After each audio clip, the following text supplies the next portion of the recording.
in a world where these other evil podcasts exist, where evil and darkness is coming for you, there was one bright shining light in the fellowship of Rachel and Ty. Rach. Who? Whoa. Who are you supposed to be? This is Summer's Off. I don't know, like some weird fantasy person, like some weird elven queen. I wasn't trying to do Kate You were Blanchett. going to be an elven queen? I thought you were going to be Bilbo Baggins. What? I don't know. I was just some fantasy thing. Yeah. Like maybe clearly. maybe I was like a fairy or something. I don't know, or like a weird gnome who's like, Hey, I have some news for you. I don't know.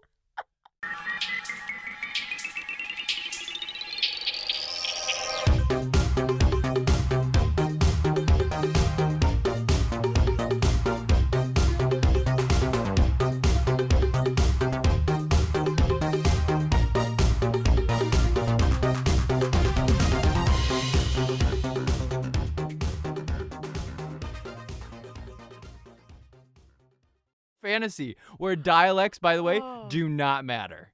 I was literally thinking about that 10 seconds ago. I thought, and what was everyone saying? How are they saying it?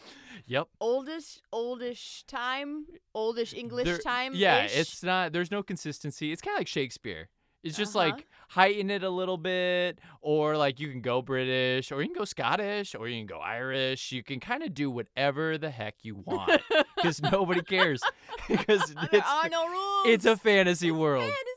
fantasy. There are no rules. No rules is exactly right.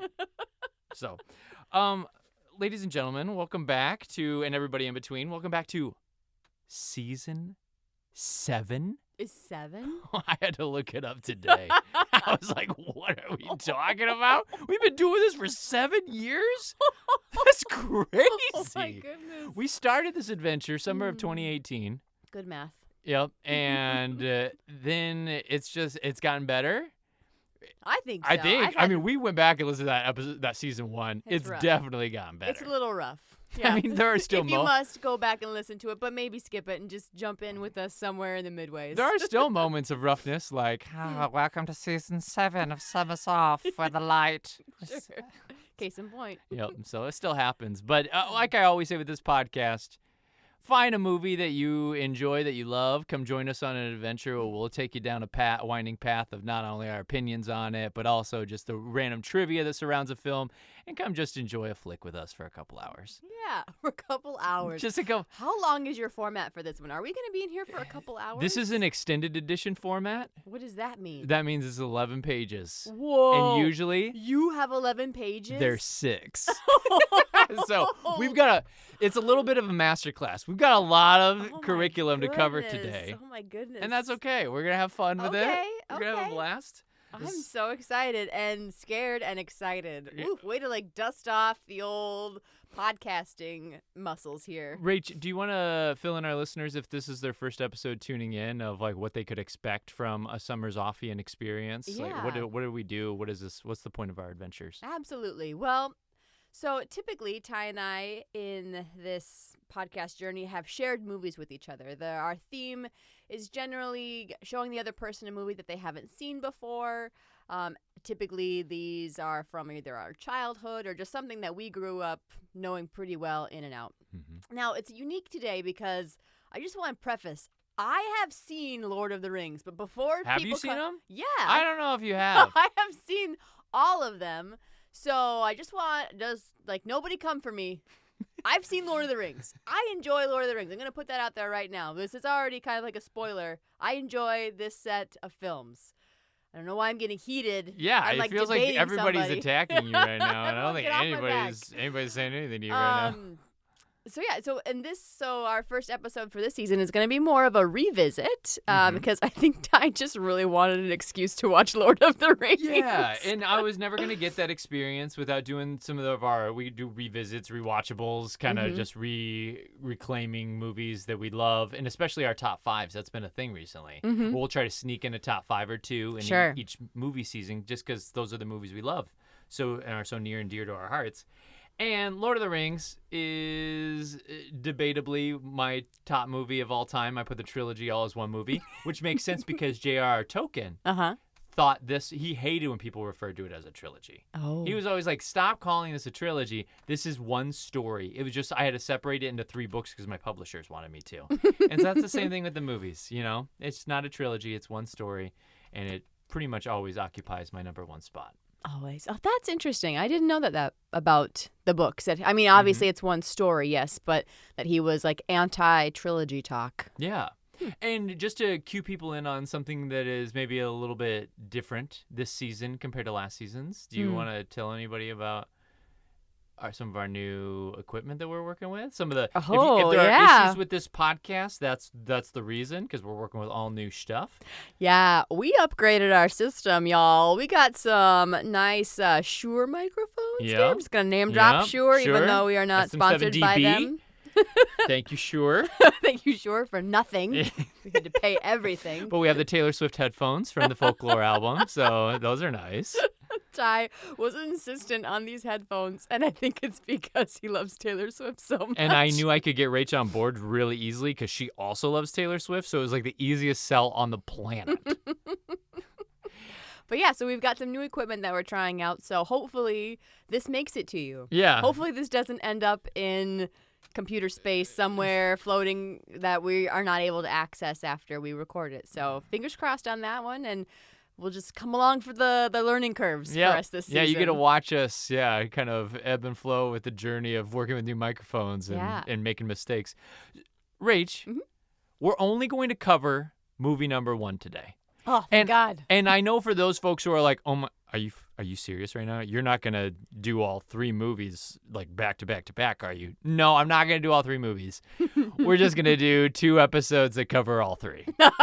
So we're going to do Fellowship today. There's just so much to talk about with the origin of this project, so much with casting, all this stuff. And then we'll save movies 2 and 3 for a little bit later on down the road, probably this season though. Okay. And then we'll kind of talk about some of the things that happen on set as this progression of development kind of goes. I did not have rewatching all of Lord of the Rings on my summer bingo card, but I'm glad I do now. Yeah, well, there you go. And I'm not making her watch the extendeds. I know some of my token fans will be like, oh no, you have to do the extendeds. And I'm like, I agree with you. We have to do the extendeds. But for the sake of this project, we're only going to do theatrical. For the sake of this marriage, we're only going to do theatrical. I can't convince her to watch 12 hours of Lord of the Rings. I can convince her to watch 9 hours. Oh, for sure. So that's an easy. That's the difference. Well, I draw the line at 12 or at 9. No more. So, Rach, for those weirdos who have never seen Lord of the Rings, which I know those people are out there because people are like, oh, those dumbass elves and those little short, hairy-footed dumbasses running around all over. Like, so I've heard people make fun of Lord of the Rings, so I'm sure there are people out there that don't know the story. What is Fellowship about? Yep. I will condense this to the best of my ability. Yeah, good luck. And it takes them a 7.5-minute prologue in order to just set up what you're going to watch. I know. I probably won't get into much of that either. Okay, and just a disclaimer prior to this. While I am a fan of Lord of the Rings, I am going to goof up a lot of these names, not intentionally, but y'all, some of these names are so close to each other. Can we just talk like Saruman and Sauron? Like, yep. It's a wonder that Get ready for number 2, Eomer and Eowyn. And if we were talking about the dwarves from The Hobbit, it's God. Don't even start with the dwarves Oin from and The Hobbit. Gloin and Bofer and Bomber and Bifer.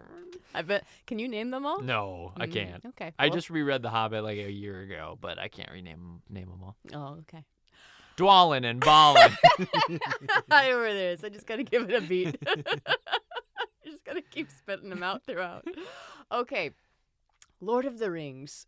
We are in a fantasy world. We're going to call said world Middle-earth. Well, yeah, that's what it's called. Yeah, that's what it's called. That's what I'm going to call it because that's what it's called. You just set it up like, I'm going to name it something out of the blue. Let's just call it Middle-earth. Hey, just for the sake of like putting this into context, I'm going to name it Middle-earth. And so there's a long history here, but all you got to know about the history is there's this ring. There's this all-powerful evil ring that pretty much, if you have it in your possession, you are essentially going to be able to rule this Middle Earth. Rule them all. Rule them all. One ring to rule them all. It kind of explains itself a little bit there. One ring to rule them all. One ring to find them. One ring to bring them all. And in the darkness, find them. So this ring goes missing for a long time, and all of a sudden we discover it again, and it pops back up in what is now our present day situation in an unassuming area of Middle Earth called the Shire. Ireland. Is it Ireland? Yeah, it's I know very it's much Ireland, like English countryside. Kind of, yeah. Definitely like a pastoral people. They're connected to nature. They're like everybody's just they're not worried about technology and development. I military. love the Shire. I want to live in the Shire. I That's want to funny live you in a say hobbit that because house I've been trying to get you to go to the Shire for probably 10 years now. I want to go to New Zealand, visit Hobbiton, and there's somebody in this room that's resisting because of a little thing called money. Now we're not worried about that green. We're worried about the green of nature in Hobbiton. Oh, yeah, put that on the list. All right, so in the Shire, we've got our main character, Frodo, who has essentially been tasked with taking this ring back to whence it came from, which is Mount Doom in a little... I'm going to throw some names at you guys. There's a lot of names today. Just bear with us if you don't know these. If you do... Yeah, you're like 30 seconds skip, 30 seconds skip. Yeah. It's called Mordor. Mordor. I'm going to get a little... It's in it. almost like Russian. Ooh, yeah, Feels almost. like that speak is like Slavic. Yeah. It's like, we don't like the Russians. Mordor. Mordor. Yeah. The language is that of Mordor, which I will not utter here. So there's a little volcano here. We're just going to make a little questy poo, and we're going to drop said ring in the fires of Mordor, Mount Doom, so that we can destroy it. It needs to be destroyed because we just can't trust ourselves with it. It will only do evil. Yeah. So essentially, Frodo, this poor little hobbit, and a hobbit... Well, we'll get it. You know what a hobbit is. If you don't know what a hobbit is, I don't know why you're listening Look to this it up. episode. Google it. In the words of my mom, Google it. It goes out, starts on this quest, and then essentially this motley crew of unlikely heroes all come together and try to help him on the quest. We've got elves, we've got dwarves, we've got more hobbits, lots of hobbits. We've got man. Man exists in this fantasy world. All essentially coming together to try to help him along on this quest to destroy this ring, and we only get so far. Yeah. This is a 3-parter here. Yeah, yep. So But they actually get pretty dang far. they do get pretty dang far. Like, if we're looking at the map, Mm-hmm. they got like almost 2/3 of the way. It's kind of incredible how far they get in the first movie and how slow the next two Yeah. movies go. You're like, how much longer until Yeah. you're there? My goodness. It's Spoiler, he gets crazy. there. So we essentially end with Frodo realizing that the group is too big, and within the group there are people who kind of turn at times and maybe want the ring for themselves. So he just thinks it's safer if he just does it alone. He just has to take this burden alone. So at the end of the movie, he essentially tries to sneak off to do it alone, but then he's joined by his bestie, Samwise Gamgee, who forces himself to go along on this quest. All while the rest of them are, I think, gonna get into their own shenanigans. Yeah, in the they're next gonna do two their movies. own adventures for sure. It's funny because the movie ends with the rest of the team being like, "Oh, what should we do now?" And which is crazy because then, if you know anything about the next two movies, there are battles. Yeah, they've got and so much stuff armies to do. and all these things that they are essentially crucial in putting together. So there's plenty for them to do in the meantime while Frodo goes and destroys the ring. So it's like a two-part quest. You Yeah, got a couple for of sure. worlds to check in with. Do you remember the first time you saw this movie? No, I don't. I don't think it was in the theaters. Okay. I doubt it. I think Don't worry, I made up for it. I saw it 3 times in the theaters. 3 times. So yeah, I saw it enough for both of us. Did you see it by yourself? Did you see it with your dad? So Did you see I saw it Trev? with my best buds, Mhm. David, Mike, and Jeff at the time. Mhm. That was the first time. Then I think I went back to it with them again, and then I saw it with my mom and dad and Trev. Oh, okay. And then the next 2 movies, I saw them each twice, where I'd go with a group of friends, and then I'd go with Trev and mom, I think, and maybe dad, and we would all go to it. So I always got a family experience and a friend experience, but the friend experience almost was like right away. Yeah. The first weekend The it came out. midnight or something like that. Yeah. Crazy times. I don't know. We were so young. I don't think it was midnight performances. Do people dress up for it? No, it wasn't like Harry. You know, we went to a I'm couple. all about a dress up We now. went to a couple Harry Potter like midnight shows, and people were dressed up in fun clothes and cosplaying and stuff. No, there was none of that in the Lord of the Rings. To be showings fair, I they did. probably didn't know how to dress up for it yet because they hadn't created the merch yet. Yeah, that's now, like if you were gonna go to a Hobbit movie per se, I bet people were dressed up for those because there's merch now. Yeah. There's elf ears that you can put on for that. true. Oh, how would you know that? I wouldn't know that. So Or would I? the first time I saw this movie, it comes out in like December. I have the later on the format. It's like December 18th of 2001. So I saw this movie. I don't know if it was right before Christmas or right after Christmas, but I just remember that whole winter, like talking about that movie and going to that movie. So everybody else is touching boobs for the first time, and God. I am outside once spring hits, and I'm finding like big long sticks. To then with my friends, like pretend like we are fighting orcs with sticks. I remember we were at this thing called Destination Imagination, which is already a nerdy thing to do. And we're at a state thing at Nebraska Kearney at the university. You know, there's probably hot babes walking around or whatever. It's sure. spring. It's like crop top central. Girls are probably laying out on the quad. And we are running around acting like we're fighting orcs with these big long sticks.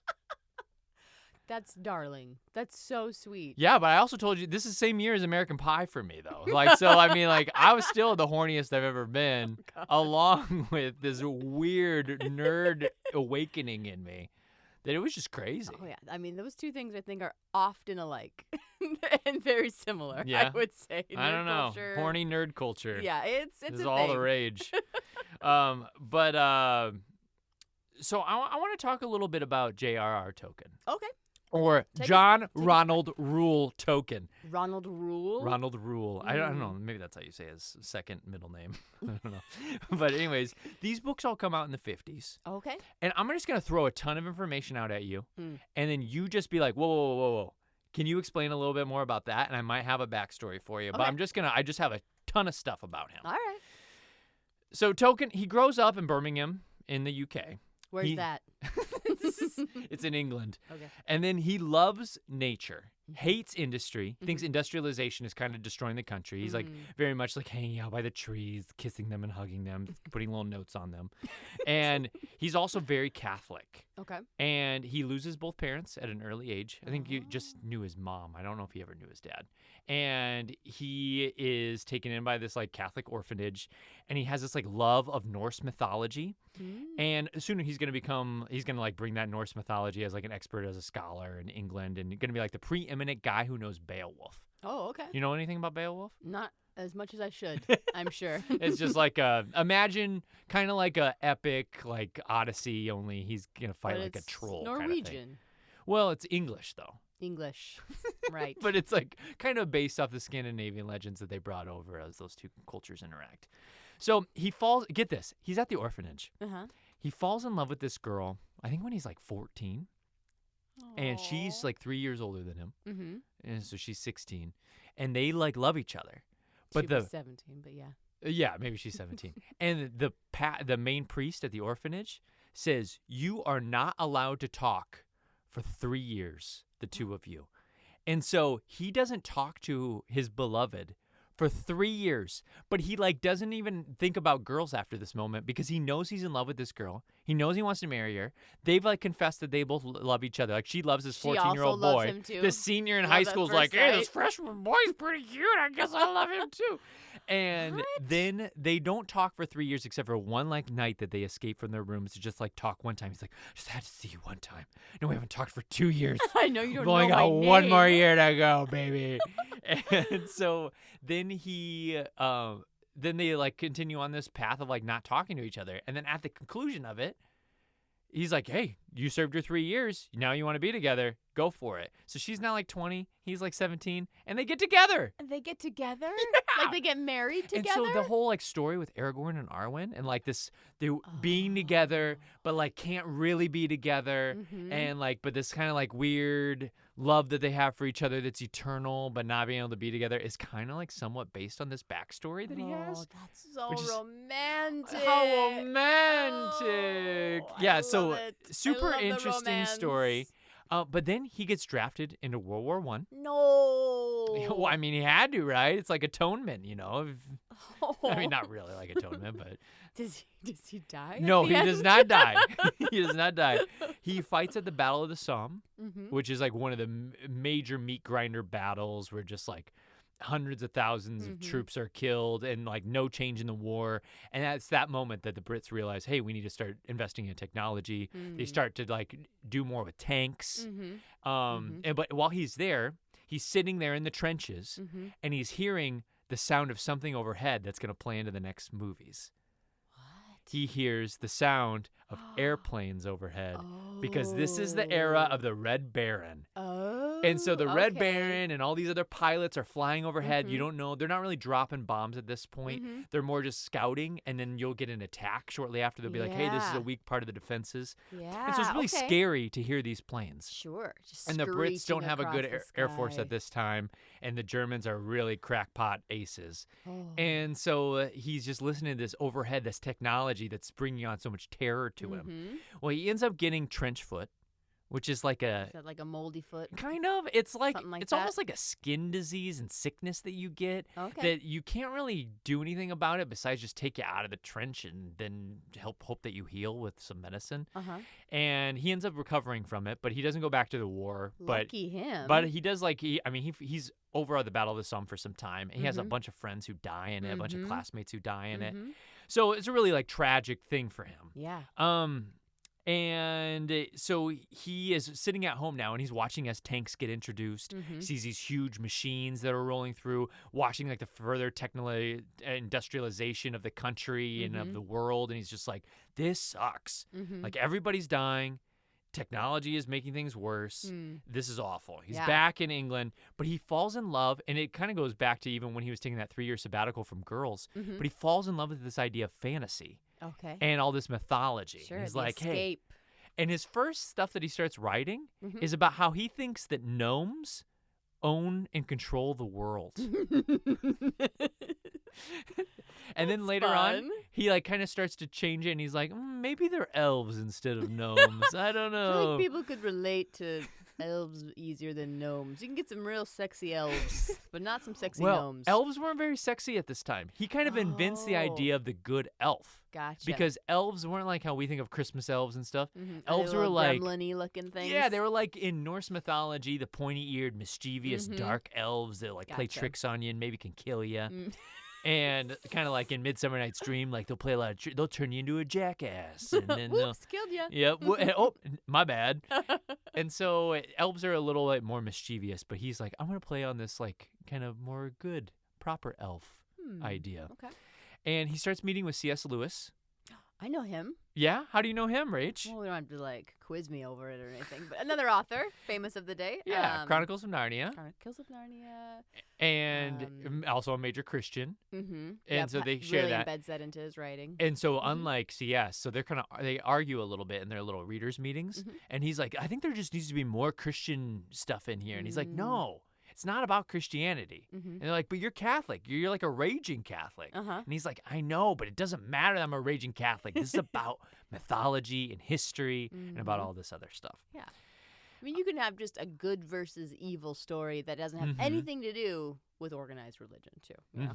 Yeah, for sure. And I think he would say, like, well, isn't that kind of, I guess, isn't that part kind of religious? Like good versus evil, light versus dark, and all this It's stuff. just life. That's just life. But yeah, yes, and. And then he comes out with The Hobbit in 1937. So that finally releases. Got it. And then he starts working on Lord of the Rings. And I want to tell you about some of his first drafts and get your opinion on some of these ideas. Okay. So he's rolling around with like, okay, I've got Bilbo and Gandalf already set and everything. He's like, now what am I going to do moving forward with this mythology that I built? And he starts thinking about, okay, what if Bilbo has a nephew? And what if his name is Bingo Baggins. Bilbo and Bingo. And then he meets this King Arthur-like character named Aragorn, who actually goes by the name Trotter, even though he's not half horse. He's not a centaur. And then they're fighting this thing called Sauron, the Prince of Cats. And then what if when they go on these big adventures, the Prince of Cats, while they're going to do battle with the Prince of Cats, they go to the Shire, and when they return back to the Shire has technologically advanced, and the whole thing from turning into this like great farming agricultural community turns into a gigantic chocolate factory. The horror. The horror. The horror. So those are his first ideas. No that bad he's playing ideas. around. No bad He ideas. was just see what's throw up it at the there. wall, see what sticks. I could totally see CS being like, I love every idea that you're saying right now. You should definitely go these routes. These are fantastic. So he obviously makes adjustments from that, but just a couple of just minor a couple of tweaks here and random there. ideas. But he like kind of associates certain groups with other like ethnic groups, like certain races in Lord of the Rings with like other ethnic groups. Oh yeah. And so like we already talked about how the hobbits are kind of like these agricultural people, might be the Irish. One of the things with the dwarves, and this is a little stereotypical with their love of gold, but do you have any guesses Oh no. who that is? Oh really? Uh-huh. You're gonna make me sound terrible. But is it Jewish people? They are. They're Wow. representative of the Jews. Okay. And then the Nazis, when they read The Hobbit in the late 30s, they try to invite J.R.R. to come like talk in Germany. They're like, hey, come give some speeches. Sounds like you're right on our side. And he's like, absolutely not. He does the my best friend thing. He's like, my best friend is Jewish. And he's like, and I wish I was Jewish is like his like comeback to them or whatever. So he's not like anti-Jewish or anything like that. Oh, weird. But yeah, his whole thing was like the dwarves are like the Jews and the hobbits are like the Irish, and they're also the dwarves in a way are kind of like Scandinavians, and the elves are kind of like this like Norwegian / like Old English kind of thing, like back when the idealized age of King Arthur and things were better. So elegant. Things are way better. There is talks, Rach, and I'd be curious to your opinion on this, on if Lord of the Rings is racist.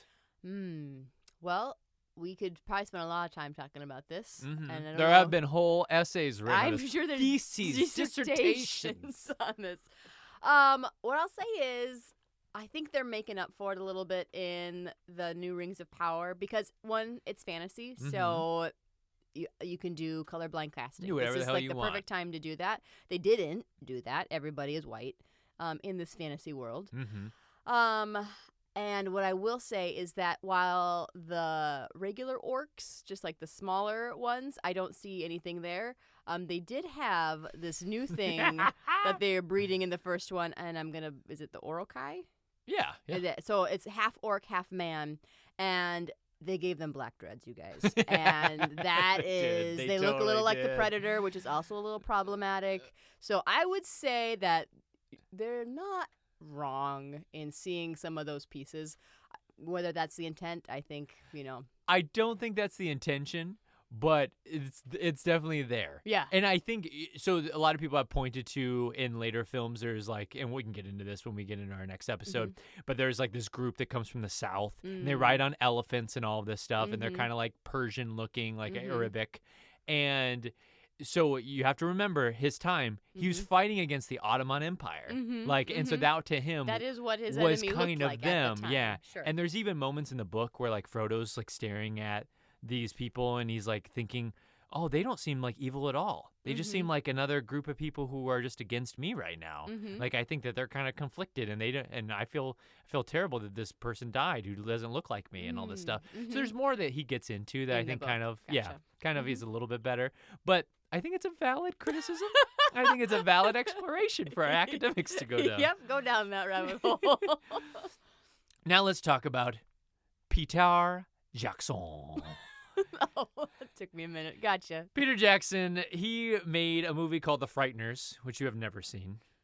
No. It's scary. It's got like some really crazy stuff. He does like these really cool effects with like ghosts coming through walls kind of thing. Okay. Yeah, there's some really cool CGI stuff that happens in that. Mhm. So he works on The Frighteners. That movie comes out, and then he's working on an adaptation of King Kong. Oh, okay. So he's working on King Kong, which is going to come out after the Lord of the Rings trilogy. Uh-huh. And he thinks it's greenlit, thinks it's ready to go. And then the project just gets swept out from under him in 1997. And they're like, yeah, your remake of King Kong, not going to happen, bro. Oh, And so he loses King Kong. And then he's like, well, what am I going to do? Yeah, what are you going to do? And he's like, man, you know what I love? I love Lord of the Rings. So that's what I'm going to do. I'm going to write a movie like Lord of the Rings. I'm going to write a fantasy movie. And so he starts writing all these fantasy stories and like these plot treatments and stuff. He's like, maybe kind of like this. And he's like, takes a step back and he's like, no, it's too much like Lord of the Rings. And he throws it in the trash. Oh, no, I just wrote Lord of the Rings again. Writes another one. He's like, nah, damn it. This one's like Lord of the Rings too. And finally he's like sick of it. His trash can's full of old stories. He's like, you know what? F it. I'm just going to try to do Lord of the Rings. Can I do Lord of the Rings? So that's how it all goes. That's how it happens? Yeah. He just goes and gets permission to do it? He just gets permission to do Lord of the Rings. They're like, yeah, that sounds okay. Yeah, for sure. Go ahead. You write an adaptation. That's incredible. Yeah. And so his whole idea is fantasy films in this day, like, what's the movie with Sean Connery? Dragon? What's the dragon? No, I don't know. You know what I'm talking about? No. Oh, okay. Sean Connery is a dragon movie? Sean Connery is a dragon in a movie. He is a dragon He in a is movie? the voice of a dragon. Oh, okay. It's like Pete's Dragon, only it's more serious. Oh, okay. So, and then there's like Willow and that came out in the 80s. Oh, There's all these yeah. like kind of goofier fantasy movies. Sure. And Peter Jackson says, I want to make a movie that takes itself seriously. Like, I want it to be more of a historical epic than this fantasy that has all these like wild elements involved. Sure. He goes, think more Braveheart is how he Yeah. pitches it to people. He's like, think Yeah. Braveheart with fantasy with and being in it. elves. But with elves and then, yeah, a couple dragons. There might be a And couple some dragons. dragons eventually. Eventually, Oh, maybe, who knows? cool. Yeah, so that's what his whole thing was. He wanted to stay away from CGI as much as possible, which we already know that he is not going to stick to in later films of his I ilk. understand that, but I will say it doesn't age terribly. There are a couple of Lord of the spots Rings? watching it that I thought like, oh, you know, there's that. But What they don't. bothered you? Bothered is a strong word. I don't know if bothered, but I did think some of the CGI, just with little stuff at the beginning with the Hobbits, they have like the fireworks show and stuff like that. There were just times where some of that looked a little aged. Some of the Mines of Moria sequence, I think, doesn't Yeah. age super well. Like when Yeah. Legolas is jumping on the troll, I thought that looked pretty fake. And Yeah. like, there's a couple moments I think in there. The troll itself looks kind of fake. Yeah. Then again, I mean, for the time though, Yeah. it was incredible. Amazing. It I was watched that Mines of incredible. Moria scene literally like 15 times. I downloaded this movie illegally. This is like one of the 5 movies I've downloaded illegally. Whoa. This and Count of Monte Cristo, which came out at the same time. You could tell I was very active on Napster and Kazaa and BearShare. And then I would just watch this Mines of Moria scene over and over and over again. Gosh, you're a weird little kid. I was really weird. I wasn't even thinking about girls. Well, you were because you were also watching American Pie. Yeah, and too. Cruel Intentions. I was quoting Cruel Intentions to girls, so yeah, I Oh guess my I was. And so right off the bat, Peter Jackson is pitching this movie, and he's trying to take it to all these studios. He's saying, I can make this in 2 movies, but I cannot make this in 1. Studios are trying to convince him, hey, man, this budget looks like it's ballooning. It's going to take a lot for us to do this. You're going to have to condense this down into 1 movie. I can't even imagine what that looks like. Oh man, you would have to cut off so much stuff in it. Like this was 3 hours, and I feel like we just started to scratch the surface of who these characters are. Like Yeah, for we truly sure. did. Like Legolas maybe had 5 lines in the whole film. Yeah, Like yeah. well, I don't know who he is. I have no idea. So Miramax takes it up, and they start throwing out all these ideas about how they're going to maybe condense the movie. And they're like, okay, here's number one, they had like a criticism that they thought all 4 hobbits living to the end was like a terrible move. They're like, no, 1 or 2 of them have to die. They even said like, you can choose who dies, but somebody has to die out of this can't main group. rewrite the book. There'll be plenty of death. Who would you have killed out of those 4 though? Merry and Pippin. You would have killed both of them? probably. I think I would have too. One of them dies, and then the other one tries to avenge his death, but then dies in the process of avenging his death. It's very Oh. brave. It's a very brave Yeah. death. So you wouldn't have done like the Harry Potter thing where one of the twins lives out of the Weasley twins No, just kill and them one both. dies? No, Do you wish that both Weasleys died? probably. It's complicated. I don't know who left. So here's what other things they were pitching. They're like, how about that whole Mines of Moria scene? Like, that sounds like it's going to be a lot of money to film that whole thing. What if we have Frodo telling this as a flashback, an old Frodo, and he's like, and then we went through the Mines of Moria, and that was a wild adventure. That shit was crazy. And Gandalf died. Gandalf died in there. We lost Gandalf. That was wild. All right, continuing on. Yeah, I can't skip over that. He'd be so He's like pissed. the second main character, I would say, even over Sam. Oh my gosh, that'd be awful. But then the other things that they were pitching was like, well, in later films, why don't we just make like Gondor and Rohan just like one nation? Like we'll just have one battle between them and the baddies instead of two. Sure. And then they were like, what about Arwen and Eowyn, who's gonna come later in the movie? These Let's just combine them. I mean, they almost sound the same. One's got dark hair and one's blonde. One's an elf, one's a human. Just make them the same character. So that was all their ideas. They were like, I think this is gonna work. Well, Jackson's not going for it. Yeah. And Miramax is like, all right, Jackson, you got to go. And so they were going to kick him off Off of his project? and keep it. His adaptation? Yep. Is that how that works? No. But it didn't happen because Yeah. all the producers also walked. They're like, Oh, nope, wow. not happening. It's Jackson or Jackson no or bust, one. baby. Yeah. And so they leave and they take it to New Line Cinema. He makes like a 45-minute sizzle reel. Do you know what a sizzle reel is? Yeah, I do. Yeah, all like the fun, fancy things that you might expect from a movie. Just to give you the flavor of it for those audience How do members you who do don't know. that in this case? Like, do you just talk about it? Like, No, I think he had like recorded like just some random things, Some like pictures and of like taking things things? from other movies. Books? You can Okay. kind of combine We'll stuff. have a little bit of that, a little bit of this. little bit of this, a little bit of that. And New Line loves it. And New Yeah. Line loves it so much. They're like, wait, 2 movies? Are you joshing me, bro? This is 3 for sure. You're right, it is. So the house that Freddie built, Rach, Yes, it's New Line back. Cinema. Freddy Krueger. Yep, it takes it on. It says, let's roll, mother truckers. And so, yeah, they're going to do 3 movies. Wow. And then let's get into casting. Okay. It's time to cast this bad boy. Yay! Green light. Who do you want to hear about first? Oh. I can kick it to you rather than going in Let's order. go in spiciness. Let's Okay. start with who do you think I want to talk about first? Oh, you spicy? want to talk about Orlando Bloom? No, I don't. Oh, you don't? You said No. spiciness. Babe, I want you to know that I'm a woman now. Oh, you're Navigo. I'm a woman now. I'm a full-fledged grown-ass woman. Ian McKellen. No. All right, Sir Ian McKellen. Yeah, exactly. You got it.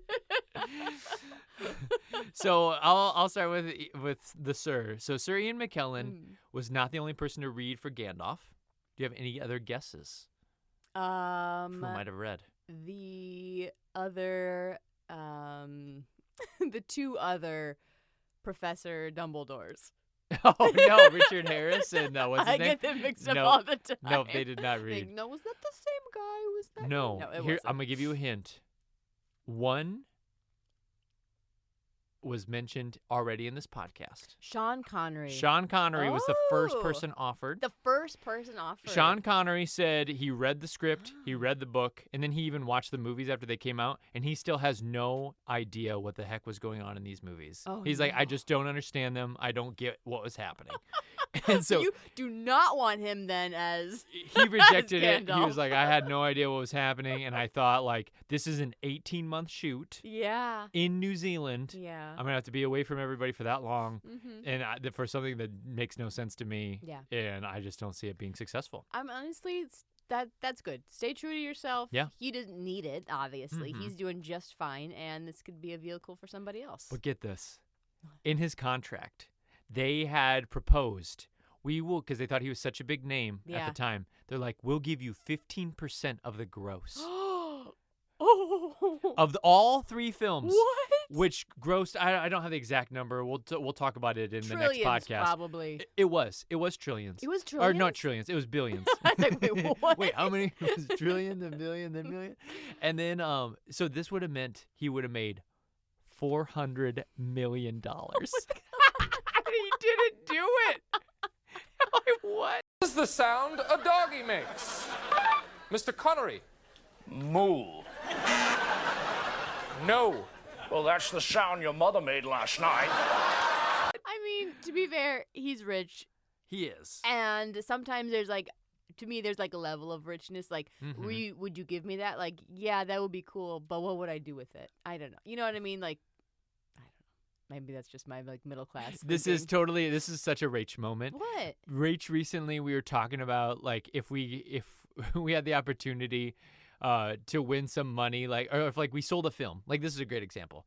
We sold a film, and she's like, yeah, I would maybe keep like a little bit of it so I could pay off some debt, but otherwise I would just give all the rest of it to everybody else who worked on the film, shared finances. She's such like a I Taylor. didn't say it like that. I said I'd She's- take everyone on a trip. She's such a Taylor Swift. You know, she's like, No, I'm Taylor gonna Swift's a billionaire. I I'm am gonna not give that. tons of money to everybody I No, encounter no, because no. I love humanity. I am much greedier than that. That is, you're painting me in too nice of a light. But like, once my needs are met, like, yeah, let's just See, blow. And I'm a little like Scrooge Goblin over here counting his gold coins, like, stay away from me.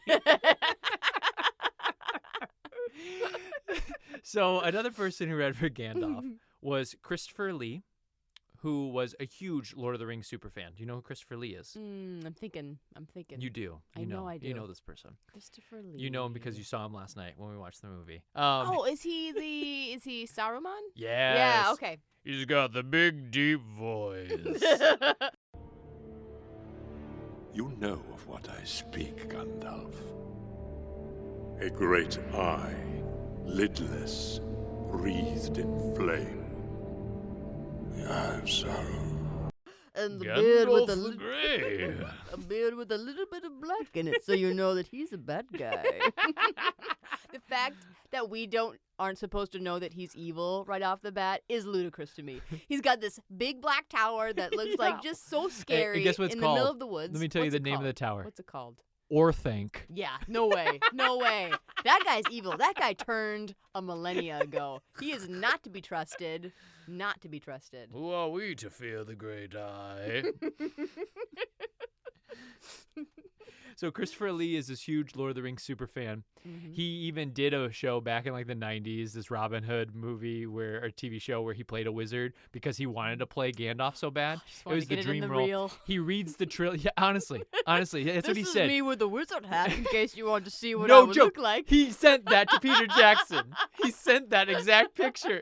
He's like, hey, just so you know, I know this is what I look like as a wizard. Pretty good, huh?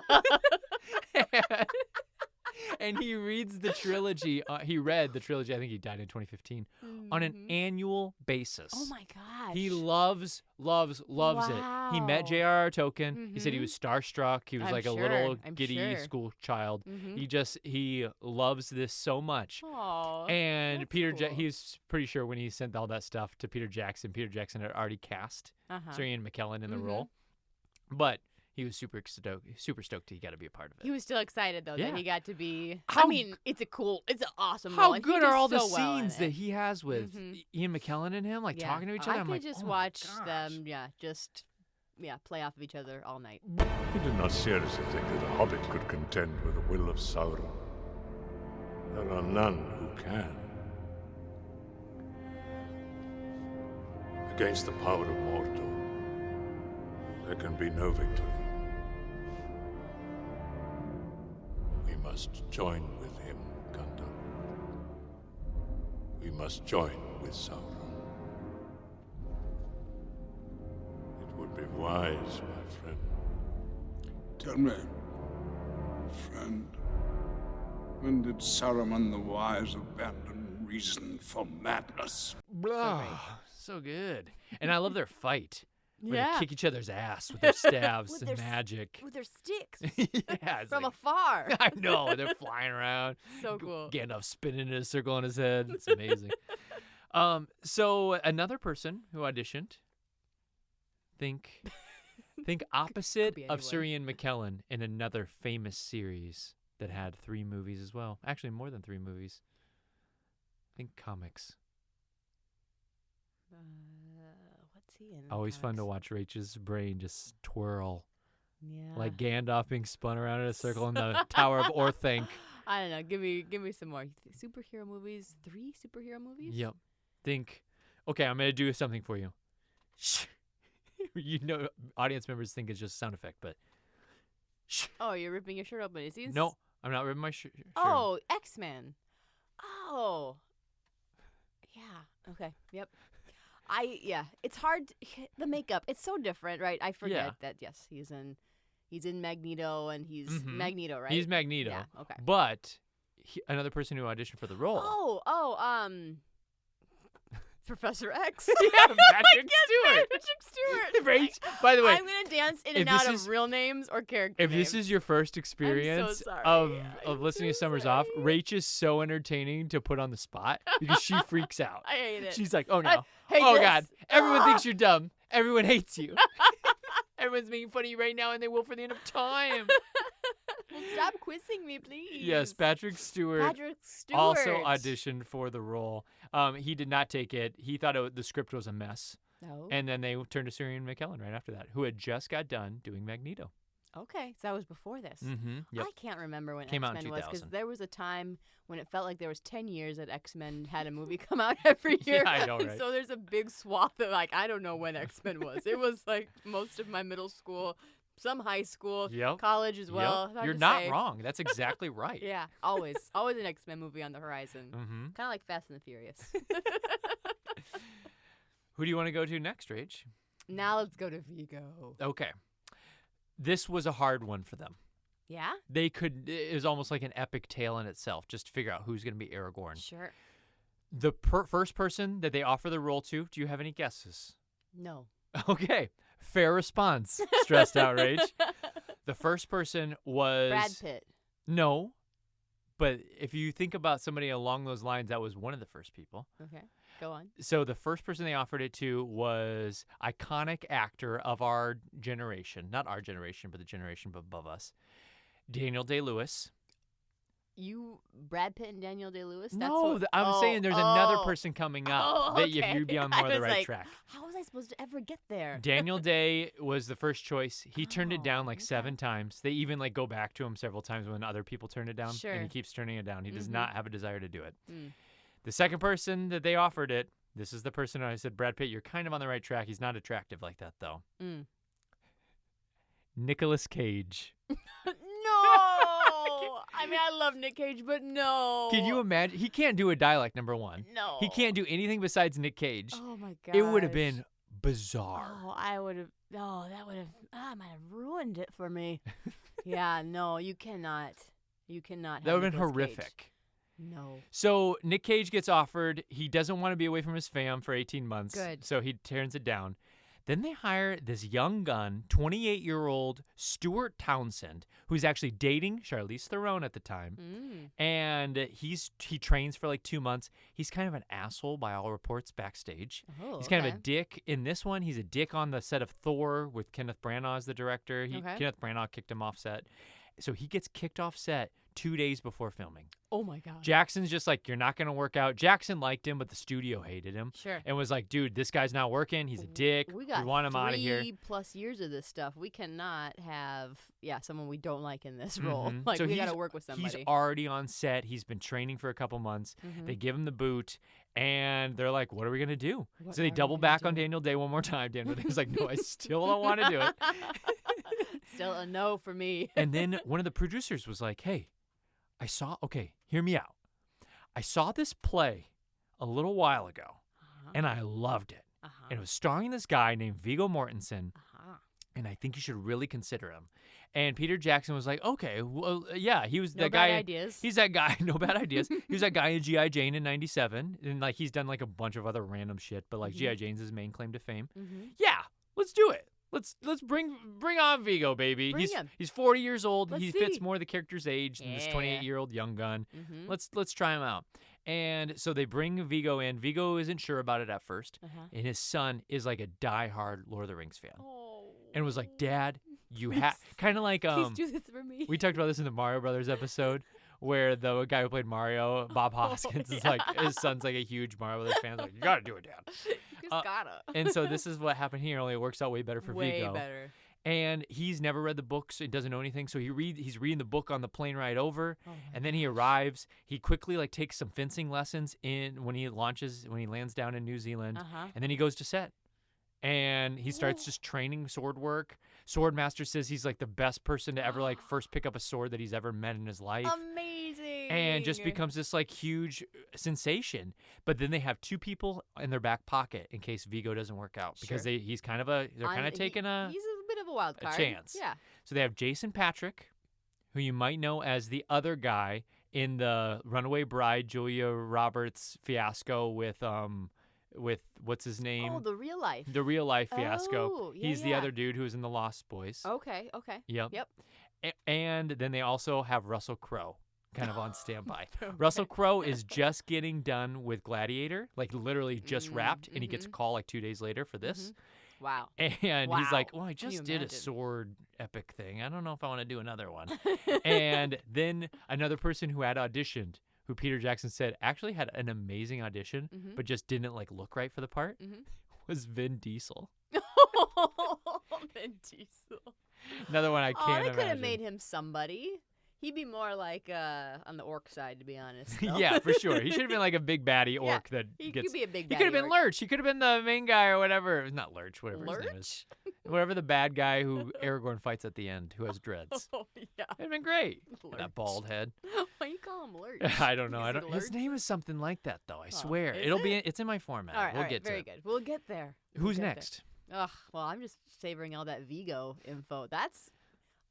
What a lucky turn of events that is for him. Mm-hmm. He killed it. Yeah.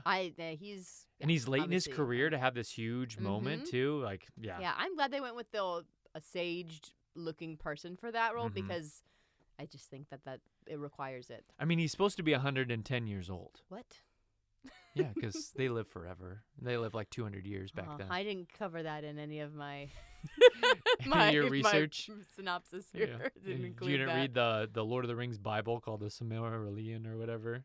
Nope. It's I don't know. Never heard of that. It's got all the gods in it and the Elvish language and Oh, everything. Lord. Yeah. Let's go Frodo. Take it, Gandalf. Take it. No, Frodo. You must take it. You cannot offer me this ring. I'm giving it to you. Don't tempt me, Frodo. All right. Well, listen to this. As if I had a choice. Elijah Wood beats out 150 other actors Yeah, he did. for this role, including Jake Gyllenhaal, Oh. who goes in. Baby Jake. Baby Jake goes in, he Mhm. auditions. He doesn't know he needs to do any sort of dialect work or anything like that. Mhm. He's just talking like Jake, reading the lines. Yeah. And Peter Jackson is sitting right in front of him, is like, you realize you have to do a dialect for this, right? And Jake is like, what? Oh my gosh, I didn't know that. And so he's kind of flustered and has this horrible audition. He Aw. walks out of there. He's like, yeah, I don't think I got that one. He gets a call from his agent and they're like, they said that was the worst audition they've ever seen in the history of being in this business. What? I was like, whoa! Jake Gyllenhaal just gets roasted. Ouch, ouch, ouch. Yep. Poor kid. So Elijah snags it. Elijah, he had done Radio Flyer back in 1992, which is on our Summers Off list. Mhm. He was in Flipper in 96, The Faculty in 98. He is only 18 years old He's a at the time baby. of filming this. And honestly, he looks at those zoom ups of his Mhm. face that's child skin right there. That's what that is. There's no cracks, no wrinkles, Yeah. barely even a freckle. Almost like the youthful glow even. Yeah. Yep. Yeah. He is a baby. Who's next? Let's hit I don't have Sean Astin on here, so save that one. We'll do that one next time, I guess. Yeah, okay. That's I cool. guess I forgot to research. He was in Rudy in Typical 96, I think. Sam Wise gets always forgotten. Poor Sam. Confound it all, Samwise Gamgee! Have you been eavesdropping? I ain't been dropping no eaves, sir, honest. I don't have Mary and Pippin either. Well, That's all right. We don't need to there's get not to a whole lot everybody to- either. Who else do you have? Do you have the gals? I do. I have a couple of the gals. Yeah. So let's talk about There's Galadriel. only two, so. So Galadriel was originally not offered to Kate Blanchett. Okay. It was originally offered to Xena, the warrior princess. Oh. Thank you I forget for her referring- name. Thank I think you it's for like referring to her by her character is it- name. is it 'cause I like- don't know. something Gladwell? I don't have no remember. idea. I didn't write it You down. could say anything. But and I Xena, the would say warrior maybe. princess. Mhm. And then she turns it down. Or she got pregnant. Oh. And she was like, hey, you can't do this anymore. Damn. And then Blanchett gets offered the role. She's 30 at the time. She had done Elizabeth, which is about Elizabeth I, back in 1998. And then she did The Talented Mr. Ripley in 1999. Oh, okay. And then she blossoms into the hottest that she will ever be with elf ears and a very scary disposition. And she takes on the role of Galadriel. Wow. And we looked this up last night because Kate Blanchett has one of those voices and that presence that it's just so mature. You're like, how old is she always?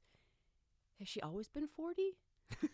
Like, is she always 40? She's not. I think she's 30 in this, right? She's is that 30, what we said? yep. Yeah, because she's very, very young. She still, does have such a but mature look to her, her though. voice is just so deep and so grounded. The quest stands upon the edge of a knife. Stray but a little and it will fail, to the ruin of all. So resonant. I'm not doing a good job, but you know it. You know it. You can. You hear all it. know it. You all know. So a couple other people, just to point out in this movie, and then we'll get to other people in other movies in our next episode.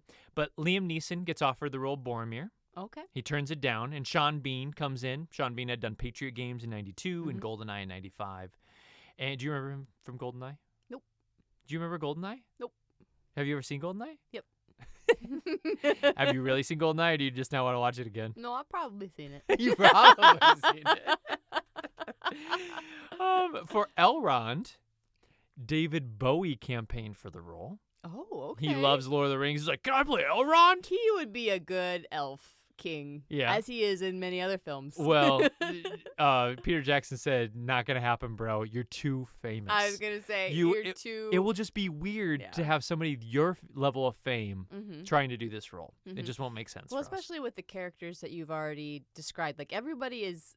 Not everyone's on the same level. There are obviously some peaks in there, but no one is like a superstar. You don't have like Russell Crowe coming off of Gladiator being in this film. Everyone is kind of like almost known names. Yeah, for sure. You know, they're just on the cusp. Besides, Liv Tyler is probably, for me at that time, was probably the most popular people I knew. She was. And then Elrond, you had seen him in The Matrix. Yeah, that had already come out. Yeah, but Liv Tyler, I don't know when Armageddon was, but if Armageddon had already come out, I knew who Liv Tyler was out of this whole I think cast. Armageddon was like 99. I think it was like Millennium.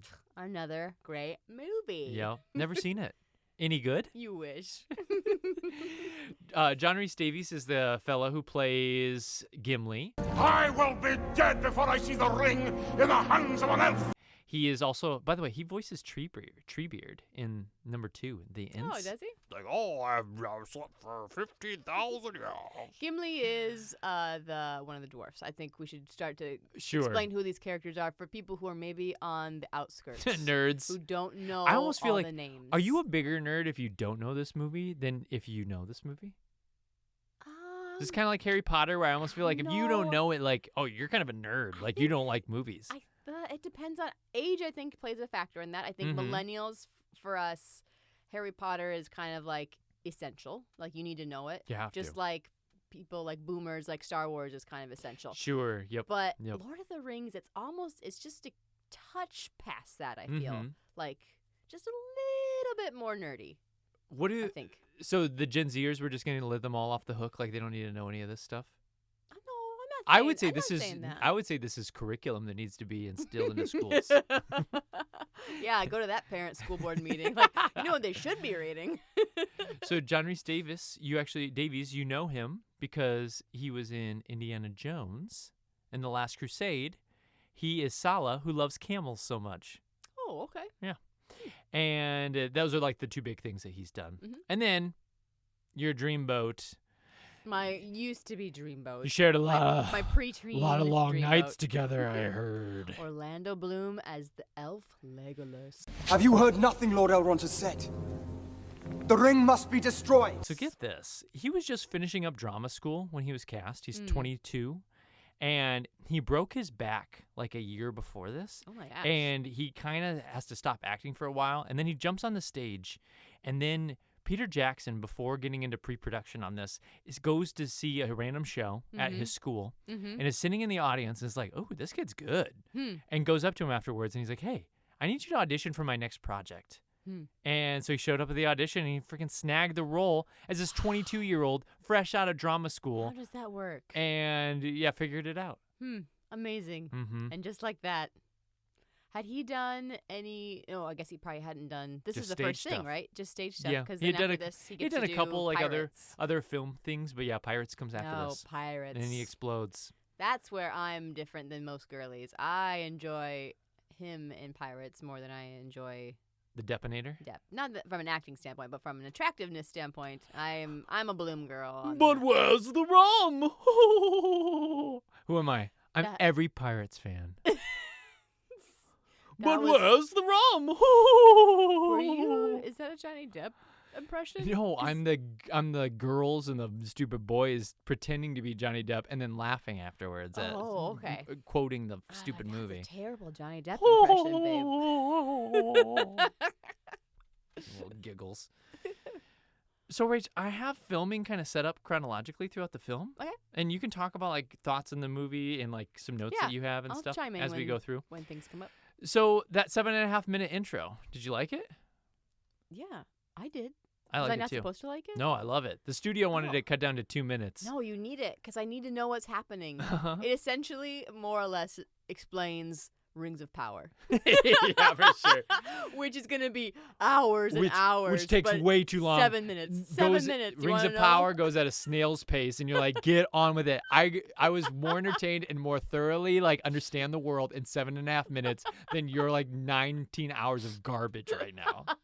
Whoa, hot take. Hot take, Ty. But yeah, it really drags out. No, I needed it, and honestly, I have never understood that better than Uh-huh. watching it this time. I don't know if that's just something every time you watch it, you just understand it more and more, but Sure. there were names that were coming out that I thought like, oh, I know that name. No, so Rings of Power probably helped then.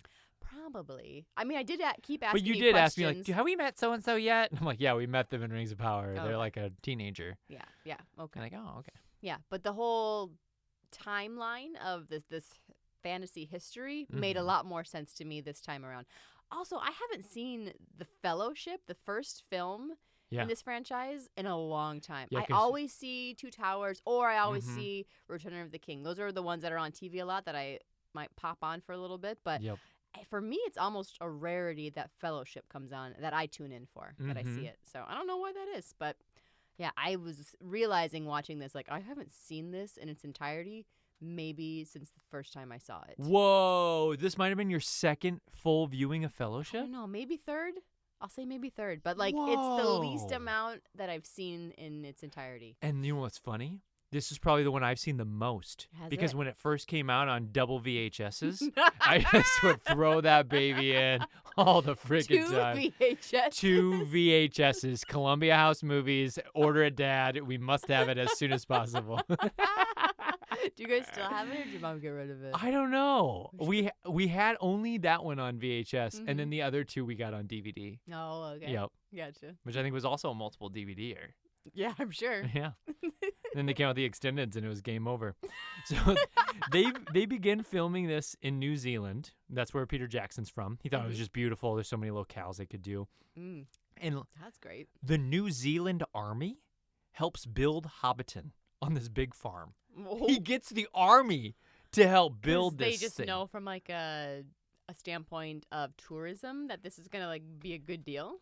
Actually, that's exactly right. That's wise. They- That's very wise of them. They're like, hey, if this becomes a thing, Mhm. we can maybe turn this into a tourist destination, Mhm. and that's what they end up doing. yeah, that's And brilliant. So they build Hobbiton. It's this gigantic set piece. They build it a year before filming, Mhm. and then it takes a year for like grass to grow, and they Mhm. plant gardens so gardens grow, and like all this stuff. The pre-planning on this is astronomically That's like amazing. I don't understand how it even happened. Mm-hmm.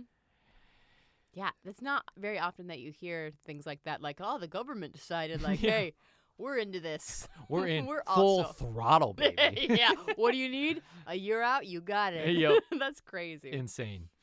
So there are 2 Baggins that get built. That's Bilbo Baggins' Oh, house. his house. Yep. Mm-hmm. And one is big, Mm-hmm. and then one Oh. is small. So when Gandalf comes in, he's like all cramped and stuff.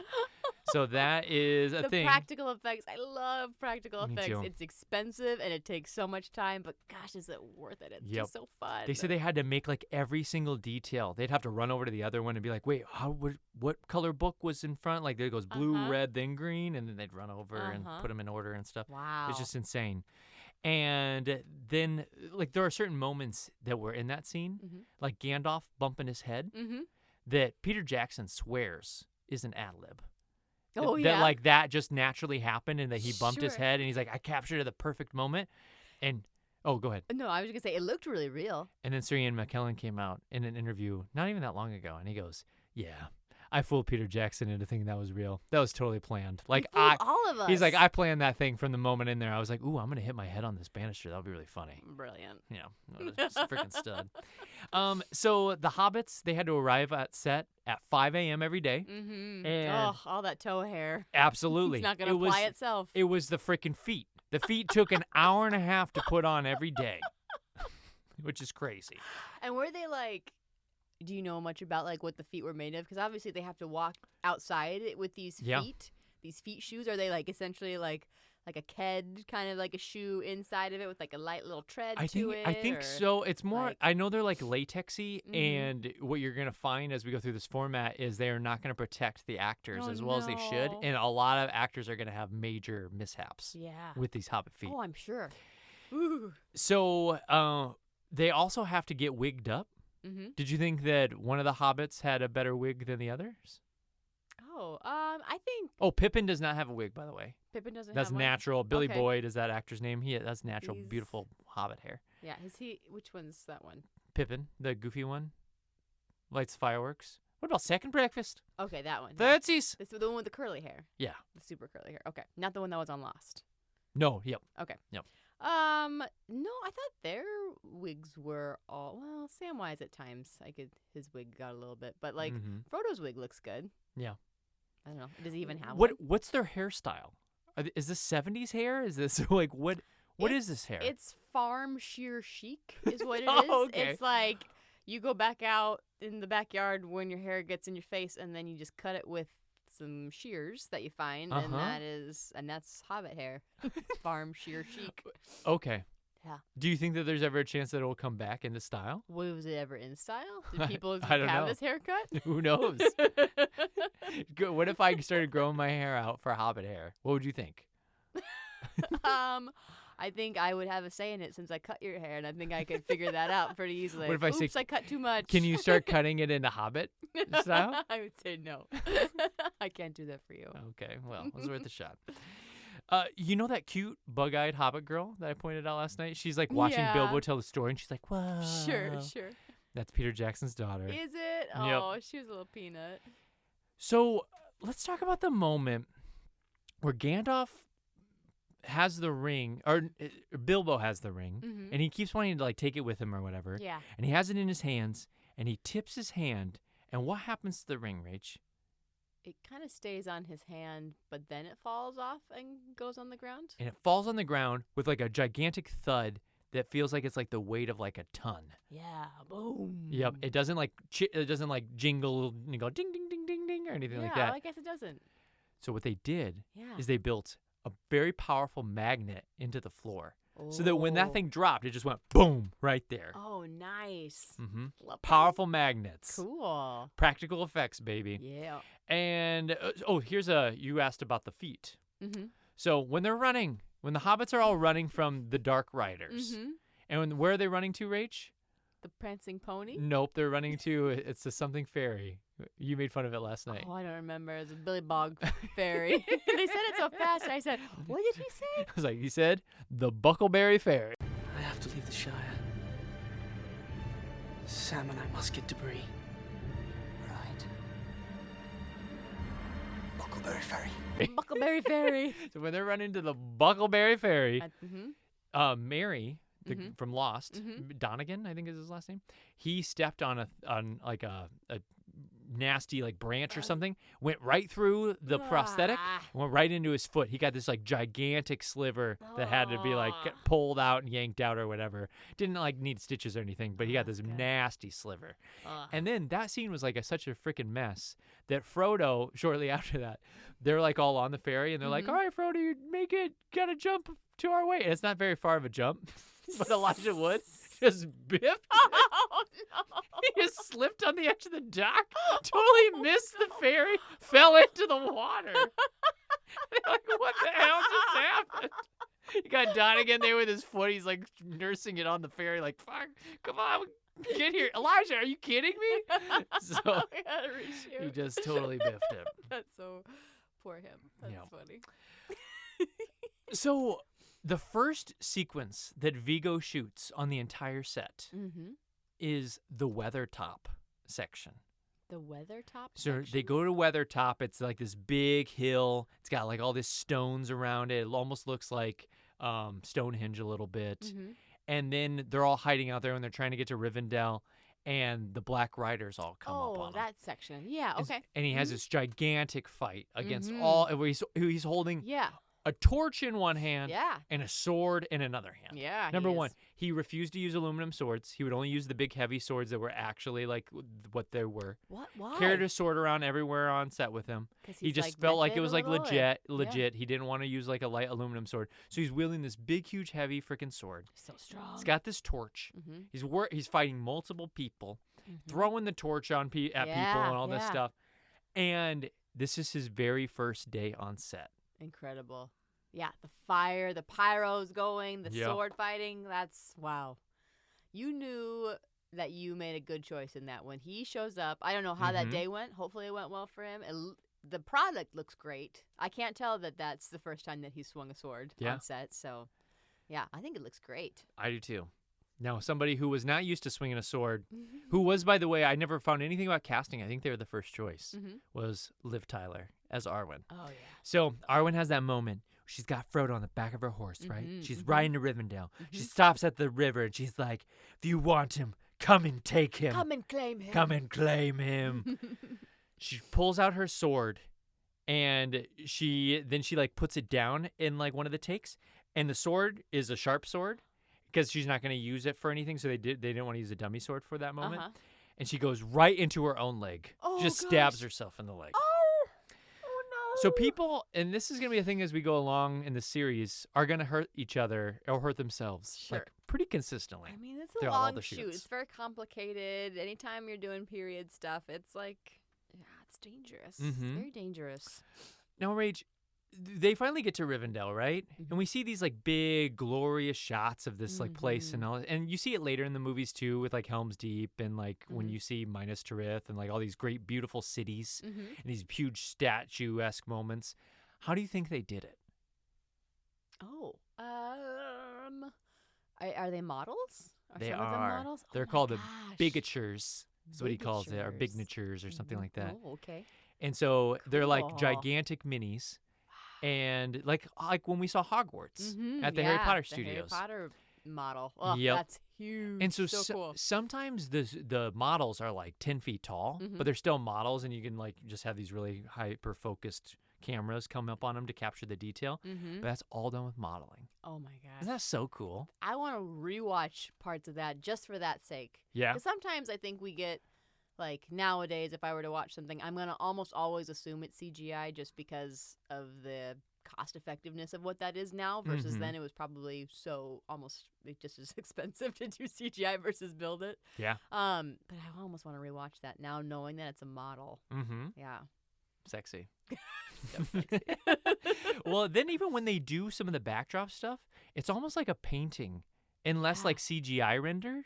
It's more just like, hey, this is like an actual like backdrop. I know it's not a backdrop painting in that sense, but it's like we inserted this beautiful painting in the background to show you where you're at, rather than like some CGI artist, which is also artist, but it just looks different. Yeah, it's so cool.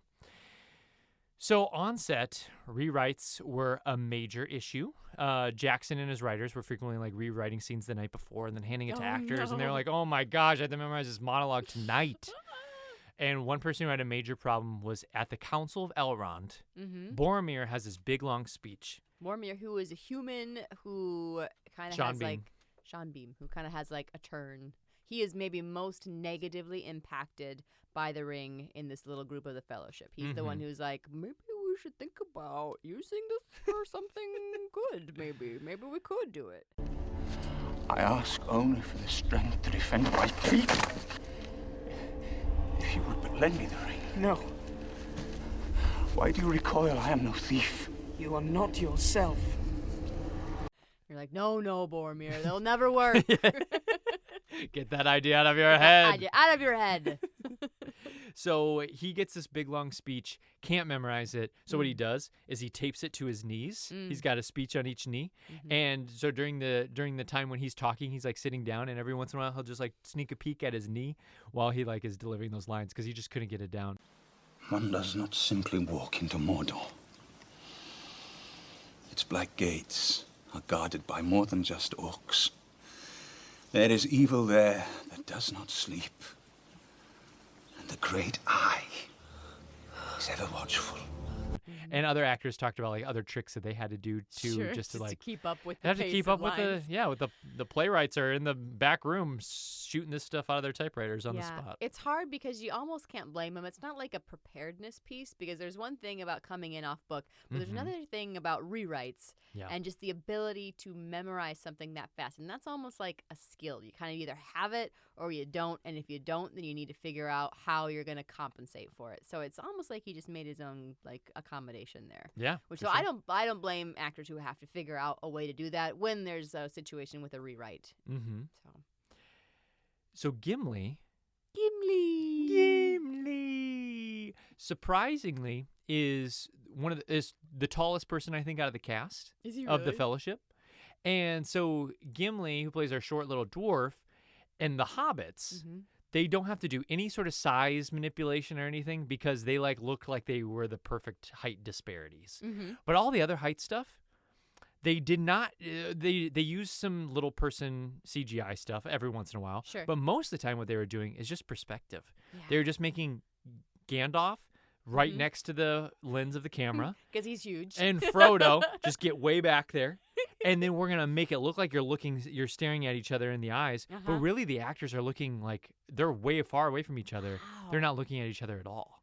That would be so hard as an actor to do that and to do that well, that convincing. Yeah. Well, Sir Ian McKellen said, I never looked at Elijah Wood's eyes the entire time we shot. Oh. He's like, I never got to look at his face. And he has beautiful eyes. He has these like beautiful Big, little icy blues. blue eyes. Yeah, I'm sorry. Yeah. So it was all perspective. Sometimes they had stilts, like when they were at the inn, when they're in Bree, in Prancing Pony. All those human characters are all on stilts. Are they so all on stilts? So the hobbits, when they're running around, they're like, wow, these guys are so tall. It would just be so fun just for like a scene to just be a hobbit or to be like a dwarf character in this and just to run around and be like, everything's so big.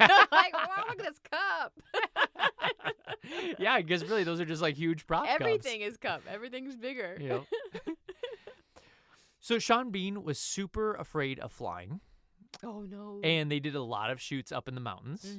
And they had to helicopter in to these certain locations. Yeah. And since Sean Bean didn't like the helicopter, he tried it one time, got sick, and was like, oh, I'm just like too afraid. I don't want to do it anymore. So what he would do is he'd get into costume. And unlike everybody else who would be flying in the helicopter, and Donegan, who plays Mary, like brought this up. He's like, yeah, it was so funny. You would watch him. He'd just be traipsing up these mountains or like using a ski lift to get part of the way. And then he'd like walk for about 2 hours to the spot where they were filming in his Boromir gear while the rest of them just like flew up there and were like ready for him. And then they would like laugh at him when he finally got up there. And he was always like 2 hours late for every set. But they like knew, yeah, it's just the thing that we have to do with Bean because he doesn't like to fly. Gosh, that's crazy. What an occupational hazard that is. Speaking of that snow. Yeah. What do you think it was made out of? It's not snow? Nope. They didn't make snow? Nope. And it's not, it's not usual fake snow either. It's not like powdery stuff you buy from Michael's. So it's not styrofoam or shredded paper nope. combo? Mm-mm. What is it? It is a rice compound, and it irritated all the actors' eyes and skin, and they hated it. And it was actually, that part was not done up on the mountain. That was done on a soundstage, and it was super hot. And so if you look at that, if you look at those angles now, if you revisit it, I guess there's scenes where they're like really profusely sweaty. And you're like, why are they sweating so bad? Because they're like under the lights and they're like, oh my God, it's so hot. And this irritating mixture is being blown in my eyes. This rice mixture. This is awful. Baking like a casserole. Now, are you ready for maybe the most shocking thing that I discovered in my research?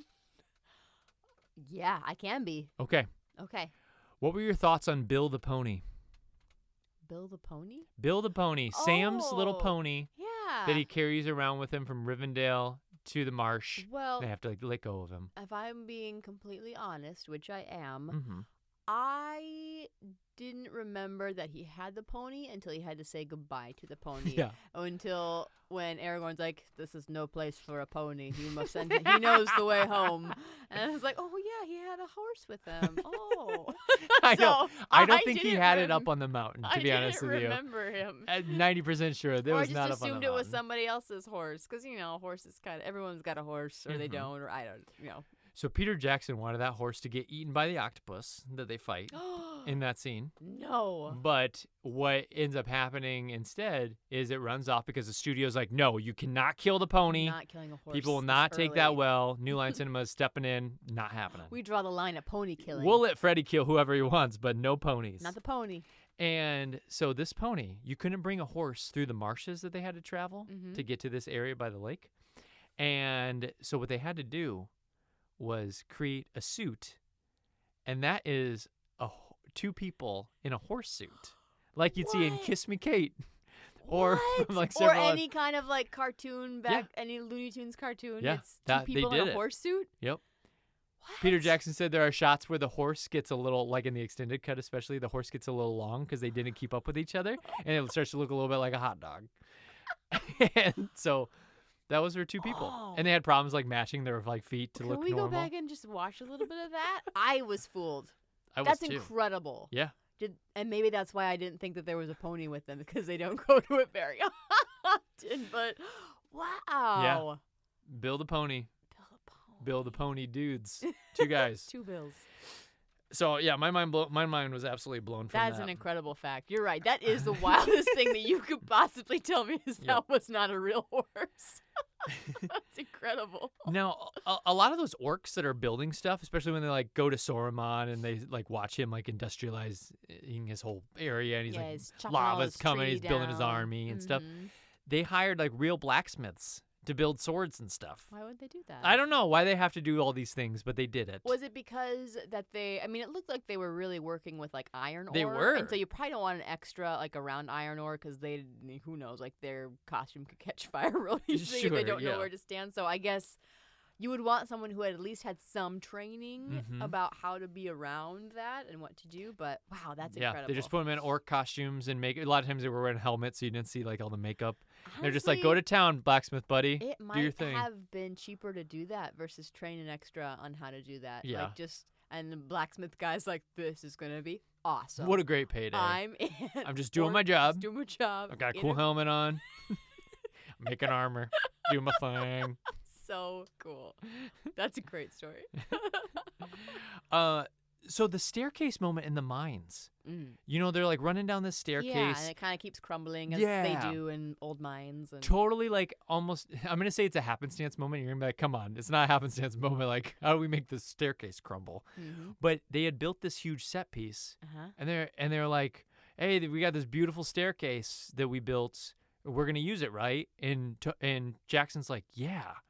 In fact, I think we should do a lot with it. I think we should like blow it up. And like have it like collide against each other and all this stuff. And they're like, oh, okay, we just thought we were gonna like run around it and stuff. And they're like, no, we're gonna like destroy it. And so that was all kind of done a little bit on the spot, a little impromptu. How does that become impromptu? Like, what like hydraulic systems? I do you don't know. put They're to like, that? okay, this is gonna crumble. We're gonna have this like fake little boulder that crashes into it. I don't know. But yeah, they were like kind of on the spot, like jerry rigging stuff to like blow it up and like, all right, now let's move it forward and like pretend they're like moving it. It was like all kind of an impromptu sequence that Jackson was kind of doing on the fly. That is pretty cool. Yeah, pretty crazy. Wow. So back in the mines, Mhm. I don't know if you noticed this, especially like when Pippin knocks that big suit of armor down the well and it like makes all that Mhm. noise and bangs around and stuff. Mm-hmm. Viggo Mortensen, you only see half of his face that entire sequence. Oh, okay. And during that battle sequence. And the reason was they could only shoot him from one side because he had been surfboarding on the weekends and on the days off. Like a lot of the cast and crew like to Sure. surfboard in New Zealand. Yeah. And he had this really horrific accident and bruised up whole half of his face. His face is like completely purple. Oh, And they were trying to like hide it with makeup. They're like, no, now he looks like a weird drag queen. There's nothing we can do about this. Oh, no. And so, yeah, it became this huge problem. And so they just were like, we have to shoot it just from one side. Get all the shots from the one side. Yeah, I guess. That'd be funny if you had to do that when he had the scenes with like Liv Tyler, but then you just shoot him from again, like just like one side. And she's like don't pretending ever... like he's beautiful and she wants to Yeah. kiss him and stuff. So there were scenes that got cut. There was a huge action sequence when they're like rowing their little canoes down the river and stuff. There's supposed to be a huge battle that happens there. Doesn't happen. They just it got washed away in this big flood, the set piece that they had built, and they're like, well, I guess that sequence is gonna get cut. So they just had to move on. I guess that's a way to do it. But then they do have that huge battle sequence that happens when the Uruk-hai finally catch up to the Fellowship, and they're like battling all around, and Boromir ends up getting killed and all that stuff. Well, love his death, by the way. Yeah, Boromir's death. He gets shot several times with arrows, and then by Lurtz, not Lurch. Lurtz is his name. With a t-zzz. Yep. Yeah, that's an epic death, I think. Yeah, in the book, he just gets killed by like 1,000 arrows, but you never find out who did it. It's just like the orcs got to him or whatever. Yeah, no, I like it that way. It's pretty cool. And then him and Aragorn get to have that last combo, too. I would have followed you, my brother. My captain. My king. So there's this big battle scene between Aragorn and Lurtz, and there's a moment where Lurtz throws a knife at Aragorn, and he takes his sword and he hits it away. Do you know what I'm talking about? Like, almost like a baseball bat? Sure. That was not supposed to happen. Lurtz is supposed to throw the knife at him, and he's supposed to just dodge it, and Lurtz is supposed to throw it like way offline, so like it won't even come anywhere close to him. And the armor is so like restricting for the Uruk-hai actor that he like accidentally threw it right at him. And Viggo Mortensen's like, oh shit! And he's got the sword in his hand. He's just like, ah! He just hits it away from him, and it becomes this epic moment. They're like, we gotta keep that. That was amazing. First, are you okay? And second, that was amazing. We're keeping that in. Yeah. So it's weird doing all this research because a lot of it seems like so meticulously planned. Sure. And a lot of it is, right? Like there's this amazing set piece moments. You can't have it if it's not. You grew the Shire in a year. Like, oh, that stuff's insane. Yeah. But then there are moments like that where you're like, oh, that's an amazing moment. But that was just like a happy accident. Happy accidental art. Yeah. Just crazy. Well, I'm glad everyone stayed in it. And he didn't break character. What'd you think? You kind of already mentioned this, but like, what'd you think of Sean Bean's death sequence, like with Viggo when they're talking? It's like, I did it. Tried to take the ring. Yeah. Boromir kind of is like, I succumbed to the ring. I tried to take it from Frodo. I'm so weak. This is while he's dying. And yeah, he kind of tries to make peace with that, and he's just like, you have to be stronger than me. That's not what he says, but I think that's what he means. Yeah.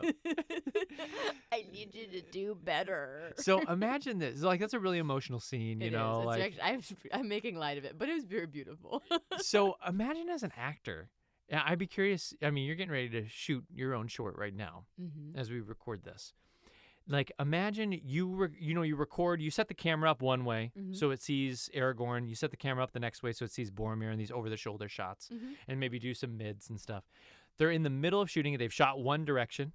They need to shoot the other direction now. They're like, oh, shoot. Lunchtime, everybody. We're going to take a 2-hour break and we'll come back to it. How would you feel? I wrote that. I mean, like, it's not entirely that interesting, but it's interesting from an actor's perspective. Like, how would you do? That would be hard. That would be so hard because I think you would have to either stay in it somewhat at lunch. At least I would. That type of a scene I would. Some scenes I think you can pick up in the middle and it's no big deal. But yeah, that would be super challenging. You'd almost want to like schedule like a half an hour before set time to come back and be like, okay, I gotta get back in it because I lost it. Yeah, I would say, can we please just finish this one part, please, and then move on? We'll stay, and the crew's like, we're not staying. Yeah, lunchtime, baby. Nope, union rules. Like, yeah, you're right. Figure it out, actors. Act faster. And then the last injury I think I have in this format is Sean Astin while he is jumping into the river and trying to get to Frodo while he's on the boat about to escape. He is climbing through the water or whatever and struggling as he swims his way through, and there is a sharp piece of glass that is sticking up just perfectly to slice through his prosthetic hobbit foot and right into his foot. He has to go to the shoreline. Elijah Wood comes to the shore and he's like, oh my God, that's a lot of blood. And he's like, yeah, and they have to airlift him out of there to go get stitches. No. Yeah, and so they had to take a break from filming to get him all patched up. So everybody's getting hurt. I feel that all the way down my spine when you talk about these injuries. And So the feet. you've mentioned that your Achilles getting sliced is like the scariest thing for you on the planet. It's terrible too. But how does are there any other things that like the web between your fingers or your toes or like? Yeah, those are all areas that just make me a little squeamish when you talk about them. Yeah. I think like I'm confirmed that I should not be in the medical field. Sometimes I think that maybe I missed like a calling there to do something along that lines. But then I think about how it makes me feel when you say things like that. It's like, I don't think I do very well. So what's the top thing? Is it the Achilles? Yeah, that's still number one. I think for me, do you remember in Lost when Saeed was throwing like those dry nettles or whatever, and he was sticking them under people's fingernails? I think torture. Yeah, the way he's torturing them. Torture. I think that's one for me. Oh, you think? Yeah, I think that and the web between my fingers. I think both those things are like really painful. We have to stop. We have to stop. All right, so this movie comes out December 19th, 2001. Cost $93 million to make, which is a lot of money. Even back then. It makes $27 million the first week. It makes, you have a guess? $100 million. Overall? No. The next week. I just wanted to make back all of its money in 2 weeks. I don't know if it did, but I think no matter how you slice it, this was going to be a rousing success. It is a success. It makes $884 million, just Fellowship. Oh, wow. Just Fellowship. We're only talking about Fellowship right now. First week, it was number 3 at the box office to your favorite movie of all time. Hitch. You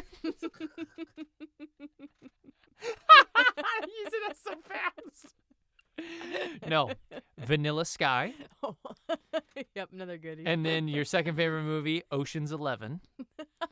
And I like Ocean's 11. Then it rises to number 1 for 4 weeks until your third favorite movie finally knocks it off, Black Hawk Down, followed by your fourth movie, Hitch 2.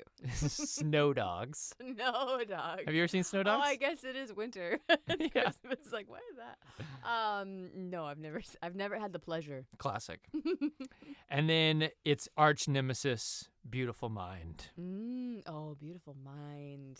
Yeah. Oh, it's arch nemesis because you're going to talk about Oscars. Yes, ma'am. Yeah, I liked A Beautiful Mind. That was good. So Universal thinks this will be a flop. No I'm comment going to from ignore Ty. that for a second. No comment. Universal thinks this is going to be a oh, wait. No, this is the wrong thing. I have this. Well, we can go back to talking about Beautiful Mind. Yeah, you can. Russell Crowe, what a year. Can you imagine? Because he probably I was wouldn't like, have been Universal able has to nothing to do with this. This is, I copied this over from, how you start a format from another format? Oh, no. This is American Pie. Oh, don't start talking about American Pie I again. won't. There's But just go one revisit thing. that episode if you want to. It's Yeah. a pretty fun one. Universal thought it was going to be a flop, because you're curious. And then for the Rotten Tomatoes aggregate scores, 91% critics. Okay. Any guess on the audience? There's so much to digest in it. Who went to see it? What would the audience say? I don't know. I'm making this really hard. I could just throw a number out, but I'd rather just speculate for another minute if I could. Because I'm sure this is not long enough. Okay, so 91 critics. Let's say audience said 95. Shut up. Is it? You shut your mouth. No, did I get it? Yeah. Wow. All right, Snaps so for what's the me. consensus then? Consensus is pretty good. Peter Jackson can't wait to see the next two. Full of eye-popping special effects and featuring a pitch-perfect cast, The Lord of the Rings, The Fellowship of the Ring brings J.R.R. Tolkien's classic to vivid life. 9 companions. So be it. You shall be the Fellowship of the Ring. Here's Here's a couple reviews from some of the folks that were reviewing it. There you go. Find it there. Oh my You gosh. got it. You're back. Here's a couple of the reviews People that those said. reviewers might have said on occasion. Empire says, putting formula blockbusters to shame, Fellowship is impeccably cast and constructed with both care and passion. Entertainment yeah. Weekly says, thrilling, a great picture, a triumphant picture, a joyfully conceived work of cinema. Roper says, it goes on forever. And The Guardian says, 178-minute electric mandolin solo. What? Which I think just means it like drones on and on. Oh, okay. But it was electric, though. But it's an electric mandolin. I guess. It's still a rotten score. Is for that a them, though. bad thing? Would you not want that? I'm confused. So it gets 13 Oscar nominations. It wins 4. It has best visuals, best sound, best makeup, best cinematography. Sure. And then best picture, it loses to. Beautiful Mind. Let's talk about it, Rach. Oh, you're spicy. What do you love about A Beautiful Mind so much? Well, I think Russell Crowe's real good at it. He is. He's good. He is. He should have been. Now, an if he orc was in in, this, if though. he was in this, then that probably never would have happened, and he wouldn't have gotten an Oscar for that. Yeah. Yeah. Was he nominated for Best Actor too? Probably. I'm assuming you don't have to For A look Beautiful it up. Mind? Yeah. Yeah, I'm sure he Did was. He won? I don't Did he think won? so. Did he win? I don't think so because I think he won for Gladiator, didn't he? Yeah. Or he did was he not? kind of win for like in Gladiator? that was kind of his era, wasn't it? Yeah, it was a renaissance for him. Yeah. Cinderella Man. It came out in like 04. Did you ever see that movie? Boxing movie? Did not see It's that. I've good. seen chunks of it, but not the whole thing. It's really good. Yeah, with Renee, right? Renee Zellweger as his wife in that. I think so. Anyways, that's neither here nor there. We want to talk about the Oscars of what year? 2002. 2002. Do you think that this should have won the Oscar? Out of all the 3, this is the one that wins the Oscar? Oh, I think they all 3 should have won. You think all 3 of these should have won an Oscar? Absolutely. I stand by that 100%. Number 1, we'll get into this next one. What? But Two Towers easily should have won. That is like one of the, I was just looking it up. It's known as one of the biggest travesties, along with Shakespeare in Love beating Saving Private Ryan. You could get me somewhere along the lines with the next 2, Return of the King potentially. had to win. It wasn't even up against that hard of a group. And everybody knew. And I think that's why nobody even really strongly considered Fellowship and Two Towers. They're like, well, Return of the King will win. But what if, like, Parasite or, like, Moonlight or, like, something amazing came out that same year and it wouldn't have won? You can't live in this world where you're like, Just to make I the know we'll give you it in we'll 2 give years. You it eventually. It's like, no, that's bullshit. I want it now, baby. And Fellowship should have won. It was so epic. It was beautiful. It was way harder movie to construct than A Beautiful Mind. Beautiful Mind is a really cool story. Should have been nominated. Russell Crowe should have been in contention for Best Actor, but it should not have won. That's where I stand on it. Beautiful Mind is a good movie. This is the best. I wish the ring had never come to me. I wish none of this had happened. So do all who live to see such times, but that is not for them to decide. All we have to decide is what to do with the time that is given to us. I think it's hard because I think you're always going to be tempted to give it to the big blockbuster or the big epic, the sweeping epic, if you kind of go with that reasoning every year. And then it doesn't like help smaller films like A Beautiful Mind. That's not a smaller film, but you know what I mean? Like the smaller, the other stories don't get told as much. If it's always going to be, and no offense to these movies, I love them. Like I love 1917. That was amazing. I love Private Ryan. All of those pieces, but a war movie can't always win. And this is kind of like a little bit of a war movie in that case. And if it always wins, then it's not fair for every other story that needs to be told. Well, let me ask you this. Because I just said epic, and I don't mean epic like Sword and Sandals, epic war movie or anything like that. I just mean epic in scope. Yeah, very epic in scope. Rach, what was your favorite movie of the year? This last year? Yep. Barbie? Epic movie. It was epic. It You're is. right. You're not wrong. Yeah. And a couple years ago, what movie did But- everybody want to win the But Oscar? my favorite... It was epic. go Top Gun. Backwards. Epic here. Barbie was my favorite movie, but I don't think Barbie... I'm okay with it being not Best Picture. Oh, okay. I wanted it to be nom for Best Picture, but I'm okay with it not winning Best Picture. Gotcha. But it was my okay. favorite. But yes, it was. You're right.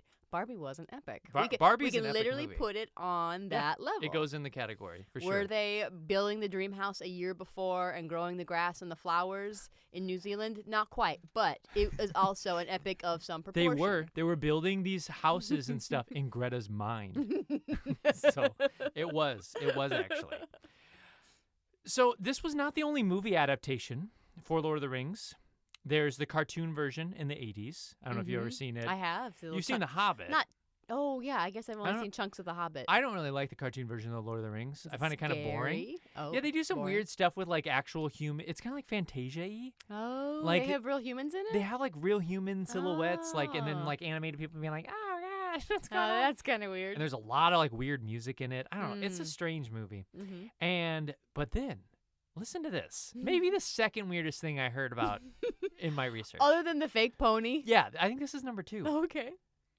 The Beatles tried to make a film adaptation of this back in 1968 with Stanley Kubrick as the director.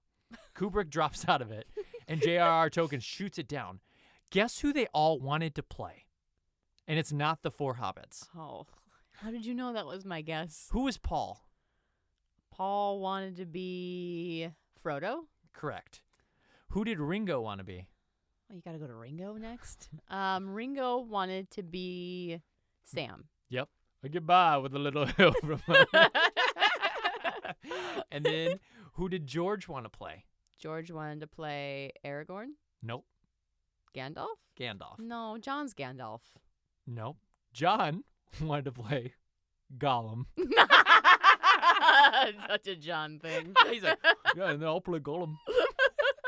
I'll be honest, I was doing real good with that hypothetical. I was were. killing it, and honestly, my answer is maybe more correct, although that's hilarious. First off, Gollum's not even really in this one. I mean, I know they were doing a different version. They were doing the whole piece of it, which is probably my biggest knock against this one. I'm going to look at all 3 of them, and we'll talk about it the next time we come around here, but... Yeah, because we're going to talk about Andy Serkis a lot next time. I gotta have some Gollum in here. That's like the piece that's going to make this one not as good for me as the other ones. Gotcha. I love a Gollum. Yeah? Yeah. There's so much heart in it. It's so good. I mean, it's weird because I do think if you watch the extended editions, which, by the way, the only thing you're missing in this extended edition, I think this is, I'm going to be honest, my LOTR fans are not going to be happy with me. This extended edition is much lamer than the next 2. Oh, okay. The next 2 are awesome. This one's just like more trouncing in the woods. It's like, hey, can you tell me that story, Aragorn, about like how you were going to be king again? Like, tell me about your lineage. And he's like, yeah, okay, let me sing a song for you. Like, he sings? Yeah, Aragorn sings in one of the scenes. Maybe we'll go back and just watch it a little bit. Elrond and him are talking. He's like, when are you going to marry my daughter already, you dolt? And he's like, I'm a human. I can't. And There's more exposition about the romance? Yeah, there is. I like that stuff. Maybe I want to watch the extendeds for this one. That's so funny. I thought for sure I was finding this so lame. And Rach is like, oh my God, it sounds amazing. I want to know more about their love story. Yeah. I needed more love in this. I needed more romance. Just, I know it's an epic, but like, you gotta put something in for the romance girlies. If you want us to be on board, like, just a little bit more romance. Well, they're going to get into it a lot in further movies. But I'm saying for this one, this movie, as a standalone, is lower because it has less romance. Yeah, there's a whole scene. You would love it. There's a whole scene where Aragorn is, like, at his mother's statue or, like, some artifact that his mom had or whatever. And he's like, and then Arwen comes in and they're, like, talking. And then Elrond comes in and he's like, hey, what's going on? Like, I'm her dad. Like, what's happening, brother? I'm her dad. What are you? You Are sound you like gonna a be with toddler her or is not? playing. You're just making up this play. I'm just like listening to. Yeah, I'm her dad, and you can marry her, but first you have to. You have to beat Sauron, the Prince of the Cats. We're running. The Prince of the Cats. And free those hobbits from the chocolate factories. my faithful horse Trotter. Oh my god! Find Bingo Baggins, and save him. That's so good. Oh. Hey, could you tell? This is the kind of shit though that I like kind of roll my eyes at a little bit. So they were like really focused on putting stars in Galadriel's eyes. Did you notice that? Was that a thing that you picked up on? No. Okay, good. I don't feel like an idiot. That was like Stars. they're like, look in her eyes. There's stars in her pupils. Are Like, there? okay. You know what? There's a ring light in your eyes when you played Hulk Hogan in my like college acceptance I had an video. eclipse in mine. Yeah.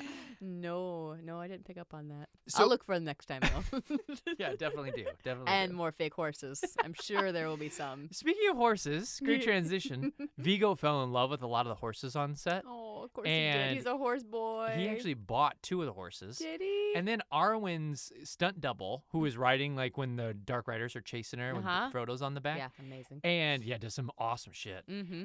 Her stunt rider like loved this horse that she rode on so much, and Vigo was so cool. He's like, "I'll buy that horse for you."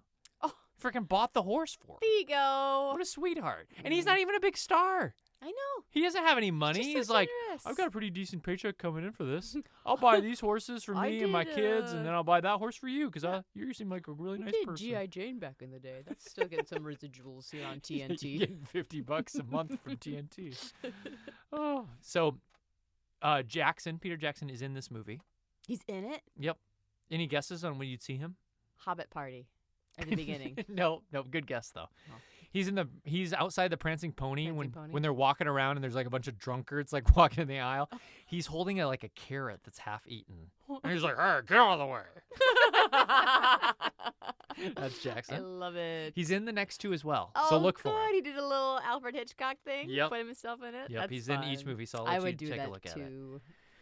So did you feel like this movie was at all long when you were revisiting it? Honestly, I didn't feel that this one was long. Is that weird? I don't think it's long at all. Okay. No. Okay. Yeah, I didn't. The extended feels long to me. Sure, which we'll watch tonight. The extendeds for the other 2 don't feel long. This extended feels long. Okay.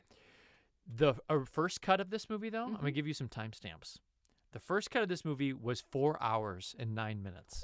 And they had to chop a bunch of shit You down. need like an intermission. The theatrical is like 2 hours and like 58 minutes or something. It's like just under 3 hours. I'm well trained for a 3-hour movie nowadays. I know, like, is we that almost, funny? Like all of like the Avenger pieces, like we're Yeah. ready. We got the 3-hour under our belt. Yeah. I can do it.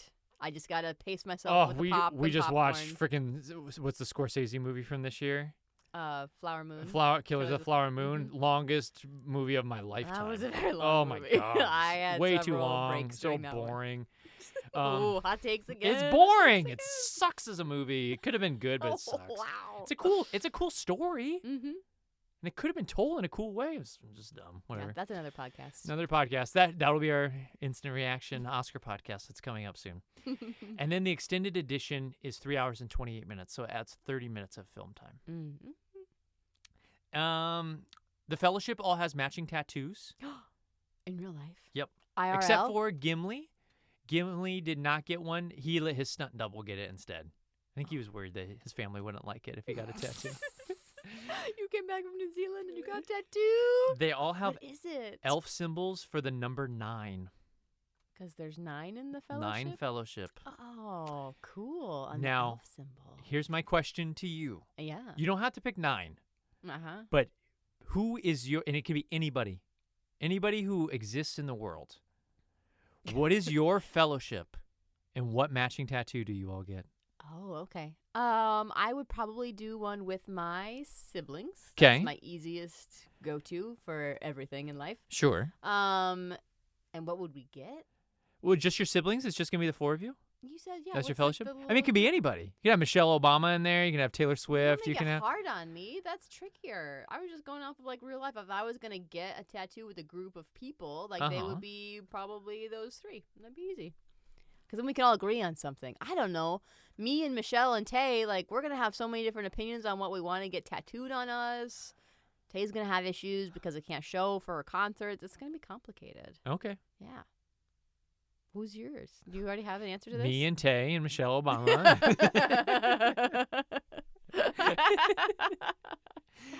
Oh, can we talk about the music? Of Yes. Talk about the music. Like the second that you turned it on and the sweeping, I don't know what song it is. You probably do, but it's like.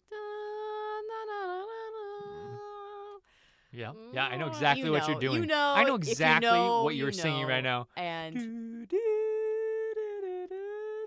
It's just so beautiful. And I was just but snuggled up. mysterious. Oh, it's so And good. you know you're walking into something. You're like, not only is this going to be an epic tale, but there's a lot of mystery around this. Oh yeah, I loved it. The music for this is chef's kiss. Primo, do you like? So good. May it be when your spirit comes. Enya singing at the very end. I was talking more of like the instrumentals and the score, I guess. No, but let's talk about Enya. That's good. Do you have a segment on Enya? Yeah. So Enya, born 2000. Rach, who is this movie for? They smoke weed. They pound ale. There's death in it. They smoke weed. Yeah, they're all smoking weed at the beginning.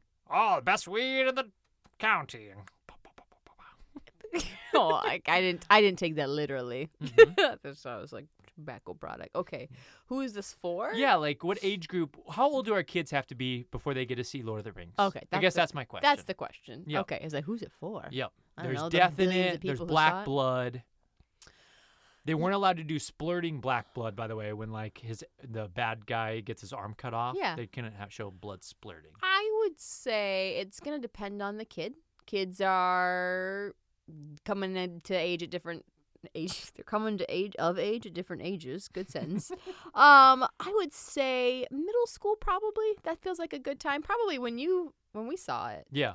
I think that's an okay time. Maybe Yeah. 5th grade if you have like a uber mature kid who can handle it. Mm-hmm. Because a part of it could be scary too. So I don't want to like push somebody into it just because I want to share this movie with them before they're ready and they have Sure. nightmares and things like that. Like there's some things, there's consequences you got to think about with this. There could be. I could see a world where a late grade schooler could see this, like even like a mature third grader, probably more 4th, 5th. Yeah, I would say as long as they're not like prone to nightmares or they don't get scared easily on stuff, I would say that this is probably okay. But there's probably some other movies that they could watch before that we could build up to this. We could scaffold that to know if this was going to be a success or if like we got to tread carefully here. You know, I don't know what those films are. Yeah. But maybe Hobbit. I don't know if Hobbit's easier than this. I don't know. I feel like the Maybe just movie equally as adaptation is scary. similar. Yeah. I feel like maybe the book is easier than Maybe this. the book. Yep. Yeah. I think I read the Hobbit book in 3rd grade or 4th grade. Wow. It was one of my first big chapter books. That and Ender's Game were two of the big chapter books that I first encountered.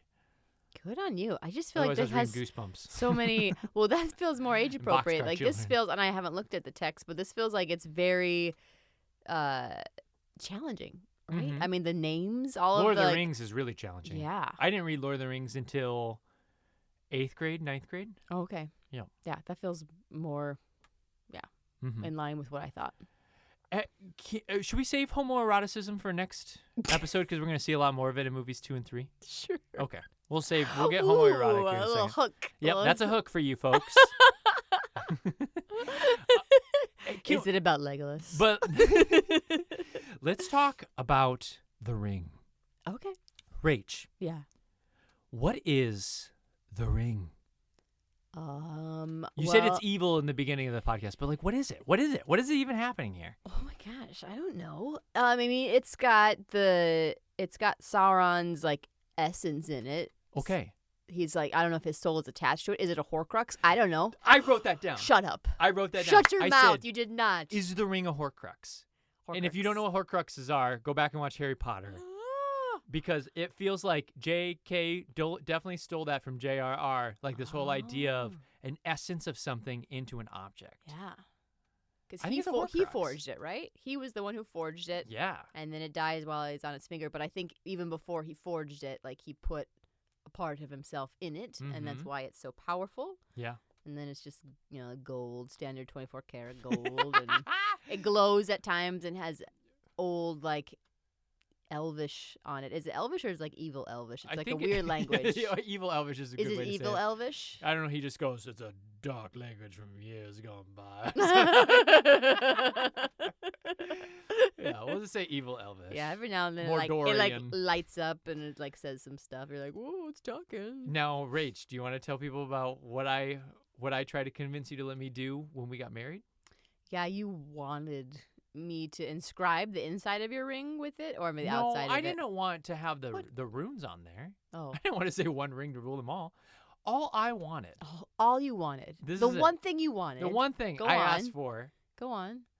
an eternity of happiness was I wanted to wear my ring on a chain that I wear on my neck. Because it was a burden to you? Because you had to you had to carry said burden with you for the rest of your life, and it's easier to wear it on your body. You're thinking about it all wrong. Am I? I don't think I am. No, I just like the idea of it being closer to my heart. And not on your wedding finger, so people can clearly see that you are betrothed. So then when I have to take it off, like, Is that your mom? yeah, that was my mom. My mom was calling. Answer your mom. No, no, the podcast. I'm not doing it. Come on, do it. She might be yelling at me about something. I don't know. What's up, Kath? So, no, I wanted it to be a moment, when I'm about to have one of my sexy escapades with one of my many mistresses. Yeah. That I'm taking off my shirt, and they go, "What's that ring about?" And be like, "It's for an old friend." So then I was able to, And slam you wonder, jam with all and those you people. wonder why I had an issue with this. I just thought it would have been cool. Yeah. Rach, if you were going to wear an outfit for cosplay, which one would you pick? Which character's outfit? Boy or girl? Great question. I mean, I love the dresses that the elvish gals wear. There's only 2 gals in this one, and they're both elves, so I don't have a lot to choose from if I'm going to stay in the female department. Which one would you pick out of the 2? Galadriel's is kind of white, and then Liv's is a little bit more. Yeah, she's got a couple. color. She's got like a green in it when Yeah. she's out and about in the world. Yeah, she's got her green dress. Better throw on my green dress because I'm going out. I'm going on the town I'm tonight. on the town tonight. See what trouble I can get into. But then she changes. I honestly can't think of the differences between the 2 dresses. So either of those would work. Oh, okay. Either or, yeah. Do you have one that you want to dress up as? Well, I think Aragorn's Strider outfit when he's not in like his kingly attire, when he's like got the hood on and stuff. The hood. That He's one's a bad cool. boy. I like that one, and I like Frodo's got that little traveling outfit where he like gets it all bundled up. Gandalf's like, "You gotta get ready to go," and he's like, "Yeah, okay." I'm putting my little vest on. I got my little cloak. Everything, and he takes the ring and he puts it into his little pocket, and it's just about to set on his journey. He's got his walking stick, and Gandalf just takes a second and goes, "Oh, you look so." He's like, pretty much just saying the equivalent of like, "You're such a cute little charming kid." Aren't you adorable? That's like pretty much what you're saying. You are a fucking cutie. Speaking of also adorable outfits, can we talk about the armor that Frodo wears underneath? Yeah. So he gets this like magical armor that's gonna keep him safe. It's called Mithril Yeah. for all of Elvish. you goofs That's out there. Elvish mithril right there. Yeah, essentially like really light chainmail. Anyways, like he opens up his shirt at one point and it's very glittery. It's very golden. I go like, wow, that is very gay. Like, that's a fabulous shirt right there. Look at that. He is fabulous. Right now. I love it. It's like, hey, check this out. Check out Yeah. my sparkle shirt underneath Oops. this. It's amazing. Mithril. Oh my gosh, it's so funny. Yeah, we'll stack that onto our homoerotic conversation. For Oh, next okay. episode. Very good. I want to know what your favorite scene is. Oh my gosh, my favorite scene? Yeah. You tell me yours, and I'll pretend like I'm listening, and I'll think. Yeah, sure. I like Weathertop. I like that whole action sequence with Aragorn and the riders and stuff, and when they're like pursuing them. I think that's really cool scene. And then I like the mines. I think the mines are so cool. The Balrog fight against Gandalf on the bridge. It's You shall not epic. pass. That's all Epic. amazing. Yeah, that shit's awesome. Shall not pass! And then the Boromir death. Oh, I didn't even tell you this. Trev and I used to act out the last sequence of the film. So listen to this. Trev is, so I would have been, we were freshmen, and I was 15. Trev's 8 years younger than me, so Trev's 7. And Trev I can like picture him in this outfit. He used to wear this ninja outfit where it was blue and black, and he'd wear it every night. Like it was his favorite pajamas. He'd always wear it. My mom would have to wash it and get it back to him right away. And so he would wear this pajama outfit, and he had like a little kid belly. and he would like have it unrobed, and his little belly would stick out of his suit. This little chunker ninja. cutie. He's one of the cutest things I've ever seen in my entire life. And so what I would make him do though, I'd make him play all the bad guys.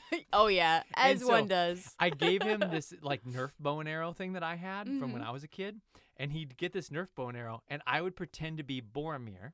Oh, you're born. And I'd pretend to like kill all these orcs, and I'd be like, all right, now Trev, shoot me. And he'd shoot me with the arrow, and then I would try to grab it, and I'd be like, oh. And then I'd keep fighting, like pretend orcs around, and then he'd shoot me again. He loved it because he got to shoot me, you know? So he'd be like, he'd shoot me with another arrow. And then I played out the whole sequence or whatever. And then I would switch to Aragorn. Of course, because now I want out of And I'd fight Trev. We'd have this like epic battle. He'd be like, block me there. And I'd get it, and like, we'd have the sword fight. And I would like stick it into him or whatever, and then I'd be like, all right, now pull onto it and pull me closer or whatever, Yeah. and he'd do it. Oh, that's and I was such an like, epic. now snarl at me, and he got it down. Like, he Yeah. would act out the whole thing, and I'd pretend to chop his head off or whatever. Well, when we go see him in 2 weeks, I want you guys to recreate this for me. Do you think you could? I think I could. Yeah, I think you could. I think it'd be great for the Summers Off Facebook page. Yeah, we'll do it, and we'll put it in the chat. It'll be Oh great. my gosh, yeah, it was so fun. But then there came a time where he finally had seen the movies where he didn't want to play anymore because he knew he was always the bad guy. Yeah, He'd be like, he why can't figured- I play the? he figured that out. Why can't we switch parts? I'm like, I'm not switching parts with you. I will not be playing the bad guy. It's like what you did with your sisters, where you always Oh, had yeah. to be the I main. always. I did to a time. There was also a time where I wanted to relinquish, like playing like, so let's say Cinderella. I didn't want to be Cinderella. I wanted one of them to be. Yeah. So I had to like push that, but then like they were still like, nah, I don't want to be that character. So I was like, well, now I have to be the prince, and I have to be Cinderella, and I have to be. You're really busting my balls, You're girls. busting my butt here. I'm here creating art, and you two are just doing your own thing. That's not how art is created. It's not how this works. Maybe you were Joe Marsh. Maybe. I don't know. Maybe. Yeah. I'm a bit more Meg, I think, but maybe. Yeah. Something to think about. Something to think about. Rach, how do you think the Harry Potter trolls versus the Lord of the Rings trolls fight would end up? Oh, these trolls are way These trolls would beat crazy. the shit out of the other Yeah, troll. they would just pick them up and Toasted. just like toss them. No question. If Yeah. 3 kids with like sticks can handle the Harry Potter trolls, like not even a question. Yeah, agreed. 100%. Harry Potter came out when we were freshmen, right? I think so. So that means Harry Potter came out like the month before this? It came out like around Thanksgiving. The first ones did. Were we that blessed to grow up That's with what both I'm of trying these to like figure in out. tandem all the time? Here. Like was it always like this movie, this movie, this movie, this movie? I think we lived in a renaissance. I know we did. I don't think that. I know that. I think that this might have been the best of times. I mean, some would say it was terrible because it was 2001, so it was like after like the wars and stuff had all started. But that seems like sounds like we're being very That's very pessimistic. narrow-minded. Think about the bigger picture. Read about your wars. No. Okay, Sorcerer's Stone says 2001, so it had to come out that year. Yeah. Wow. We Release. really were. November 16th. This movie came out a month and 3 days after Harry Potter. We lived in the best period of filmmaking of ever. I wish I knew then what I know now. That those were the Think you'd good old appreciate days. it a little bit more? Mm-hmm. Yeah. I didn't know that it would be such a drop after that, and that We were you know, gonna have you'd to have live off Rings of Power. well that and or just Fantastic like Beasts. your Marvel movies come out every year, and like and those were great, but like to a certain extent, those kind of got wearisome. Those kind of outwore their welcome, and now I don't have any big epics anymore. Yeah. Now it's all TV epics, which are great, but it's just not the same. I know. It's not the same. I know. It kind of is sad, because you think about it. Are we gonna have to wait like 10 years for the next thing? It feels like we're gonna have to wait a while. Maybe. I don't know what it is. Nobody does. Might not even been invented yet. Also cool. Yep. Rach, acting talk? Yeah. I mean, I don't have any large notes. It's kind of hard because, to be honest, there's not. That's a weird sentence. There's not a lot of need for it. No, that's not what I mean.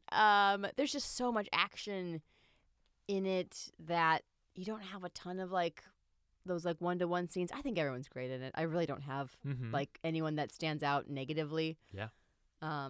positively. I think the heavy lifting comes later Mm-hmm. for me. Like there's a lot more depth and things and more heart in the next two and things to work with even more so. I didn't get many like feels with this one, but I know Sure. I know I cry in at least the next one, if not the one after that. Mm-hmm. But I do not cry in this one, or I did not at least this time. When Boromir died, you didn't cry? I didn't cry. Oh. Did you cry? No. Hmm. But It's a good death. It's a great death. It's very emotional. Mm-hmm. But I don't think I ever cried at any of them. I was Yeah. in my no crying phase at this time. Oh, gotcha. Yeah. Gotcha. Yeah. Did want to say like how. Well, before that, what do you think of Mhm. the acting? Anybody stand out for you positively or negatively? I think Viggo's amazing. I would have gone with you to the end. Into the very fires of Mordor. I mean, clearly he shows up to set, and that's Yeah. his first day is like the flames. Like that's incredible. I think Viggo's amazing. Liv Tyler used to bother me more than she does now. She bothered you? Yeah. In I did this? not like her even right off the bat. I Oh. thought she was a bad choice for Arwen. Oh, really? Okay. Yeah, but I don't feel that way anymore. I'm Mhm. fine with her now. I don't Yeah. know why she bothered me back then, but I'm cool. Yeah. I'm cool, man. I'm cool. She just wasn't hot enough for. Yeah. You know, that is a thing. She's not as hot. Oh, she's beautiful. Nah, she's okay. She's a princess. I feel like She is a princess. I read That's true. something from like Elijah Wood was like rethinking about the film and like how they all kind of like regarded her as like their princess kind of like on set and stuff. Like she just had an air about her that they just all loved her and they wanted to fight for her, even though that's not what this is about. Interesting. Yeah. And I wanted to point this out to viewers because I think I'd be remiss not to. But you made a lot of noises when you watched this movie. No, I didn't. Yeah, you did. What kind of noises did I make? You made noises like during the snow pass when the ice was falling on them. You went, no! And then you went, when the Nazguls made some noises, you went, "Rah!" You made one at one point. And then you would do imitations of certain lines. Like somebody No. would say something and you'd be No. like, "Dibba dibba dibba dib." Like you were doing an impersonation of them. But I had seen this movie so many times that it didn't bother me. But I thought if you watch this for the first time with anybody, you need to check Well, I yourself, would girl. never do that if it's the first time. Yummy, yummy, yummy, yummy.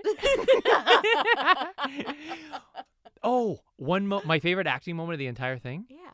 is when they're at the council and everybody's arguing, Mm-hmm. and Frodo goes, "I will carry it." I will take it. Who would give it justice of any man? I will take it.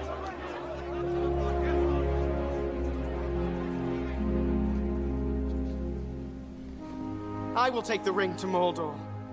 And you see Gandalf's face. Yeah. Sir Ian McKellen does the most beautiful expression, and he like just takes it in, and then he says it again, and he like kind of smiles like this like sad, Yeah. this sad 'cause he smile, knows- like this is what needs to happen, Mhm. but this breaks my heart Yeah. that this is gonna that happen I'm to gonna you. put this on you. Yep. Mhm. And he like smiles and turns to him. and Yeah, it's he like almost like wishes he didn't hear it, but he's like, no, it's. it's he one of the knows. most beautiful reactions I've ever seen. Like, wow. It is good. Yeah, it's amazing. And it's fun because, like, at that moment, if you're Frodo, obviously you just threw your hat in the ring. You're like, hey, I'll do this. But then Mhm. you get this whole, like, crackpot team of people who are like, yeah, I'll join too. So you got to be feeling great. Like, I've got a Mhm. wizard. I've got two humans. You got the wizard. You know, The pretty much. wizard. I've got a dwarf. You got a guy an who's supposed to be king of elf. everybody, I guess. That's Like, cool.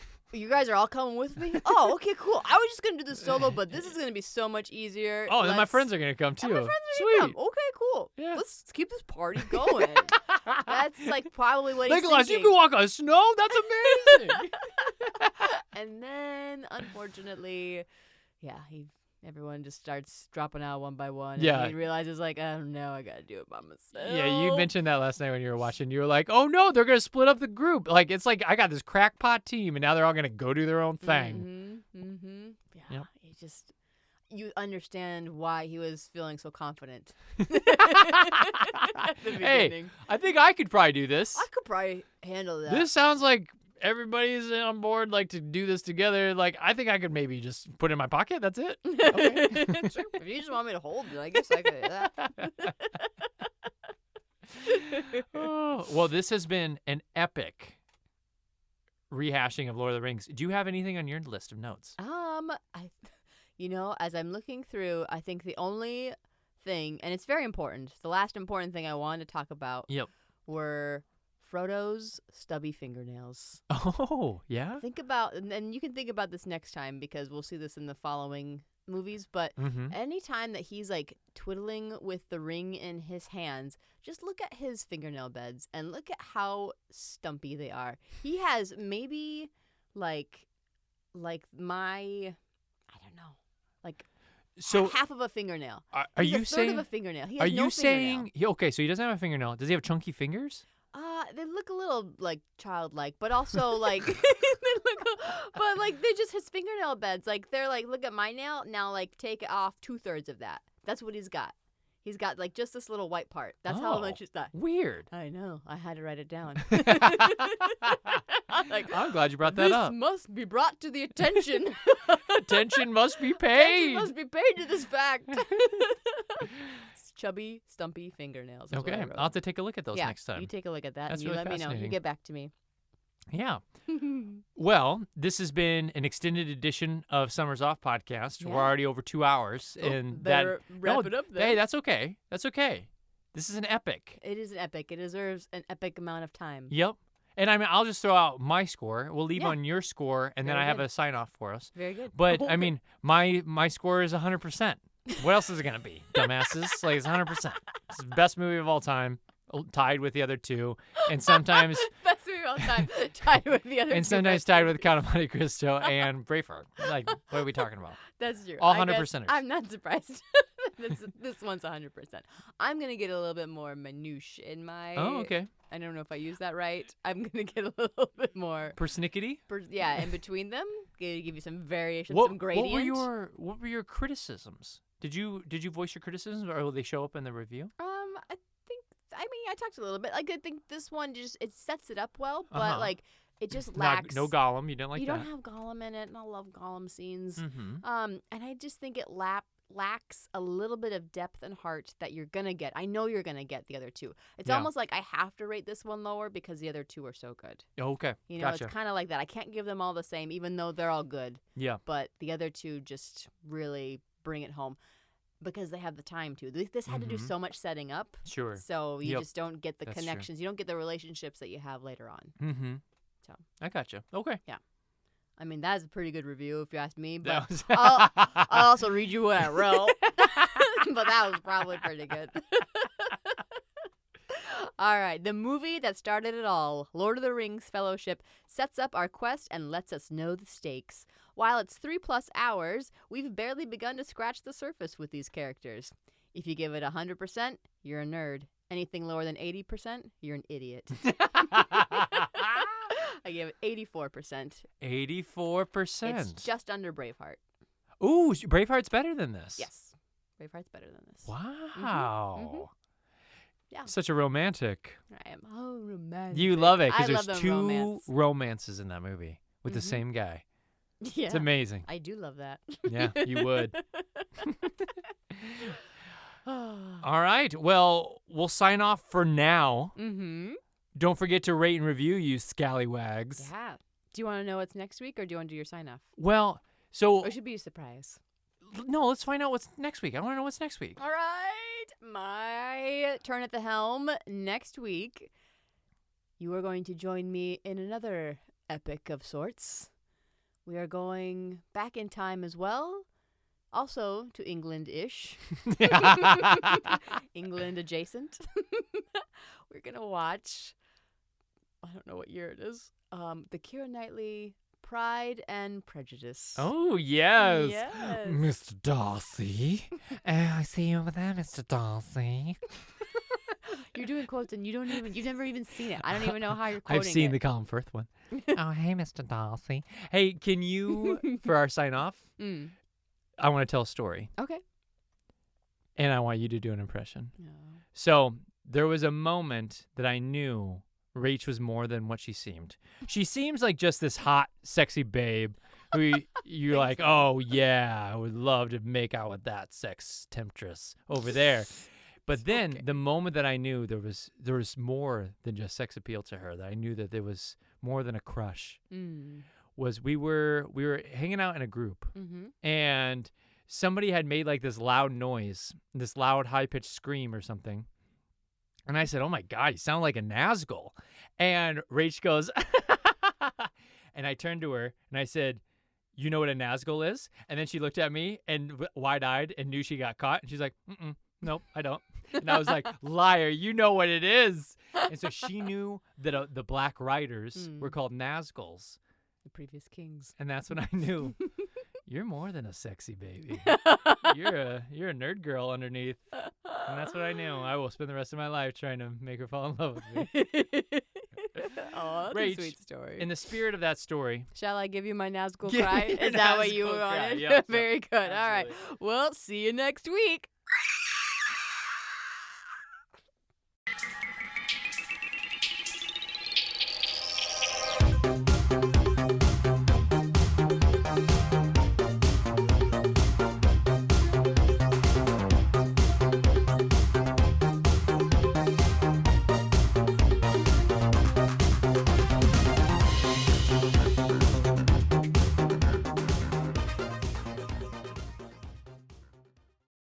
I want you to be able to hear it. That was full on. Yep, go ahead. Do it. Again? Yep, act. Again? Act, baby. You shall not pass!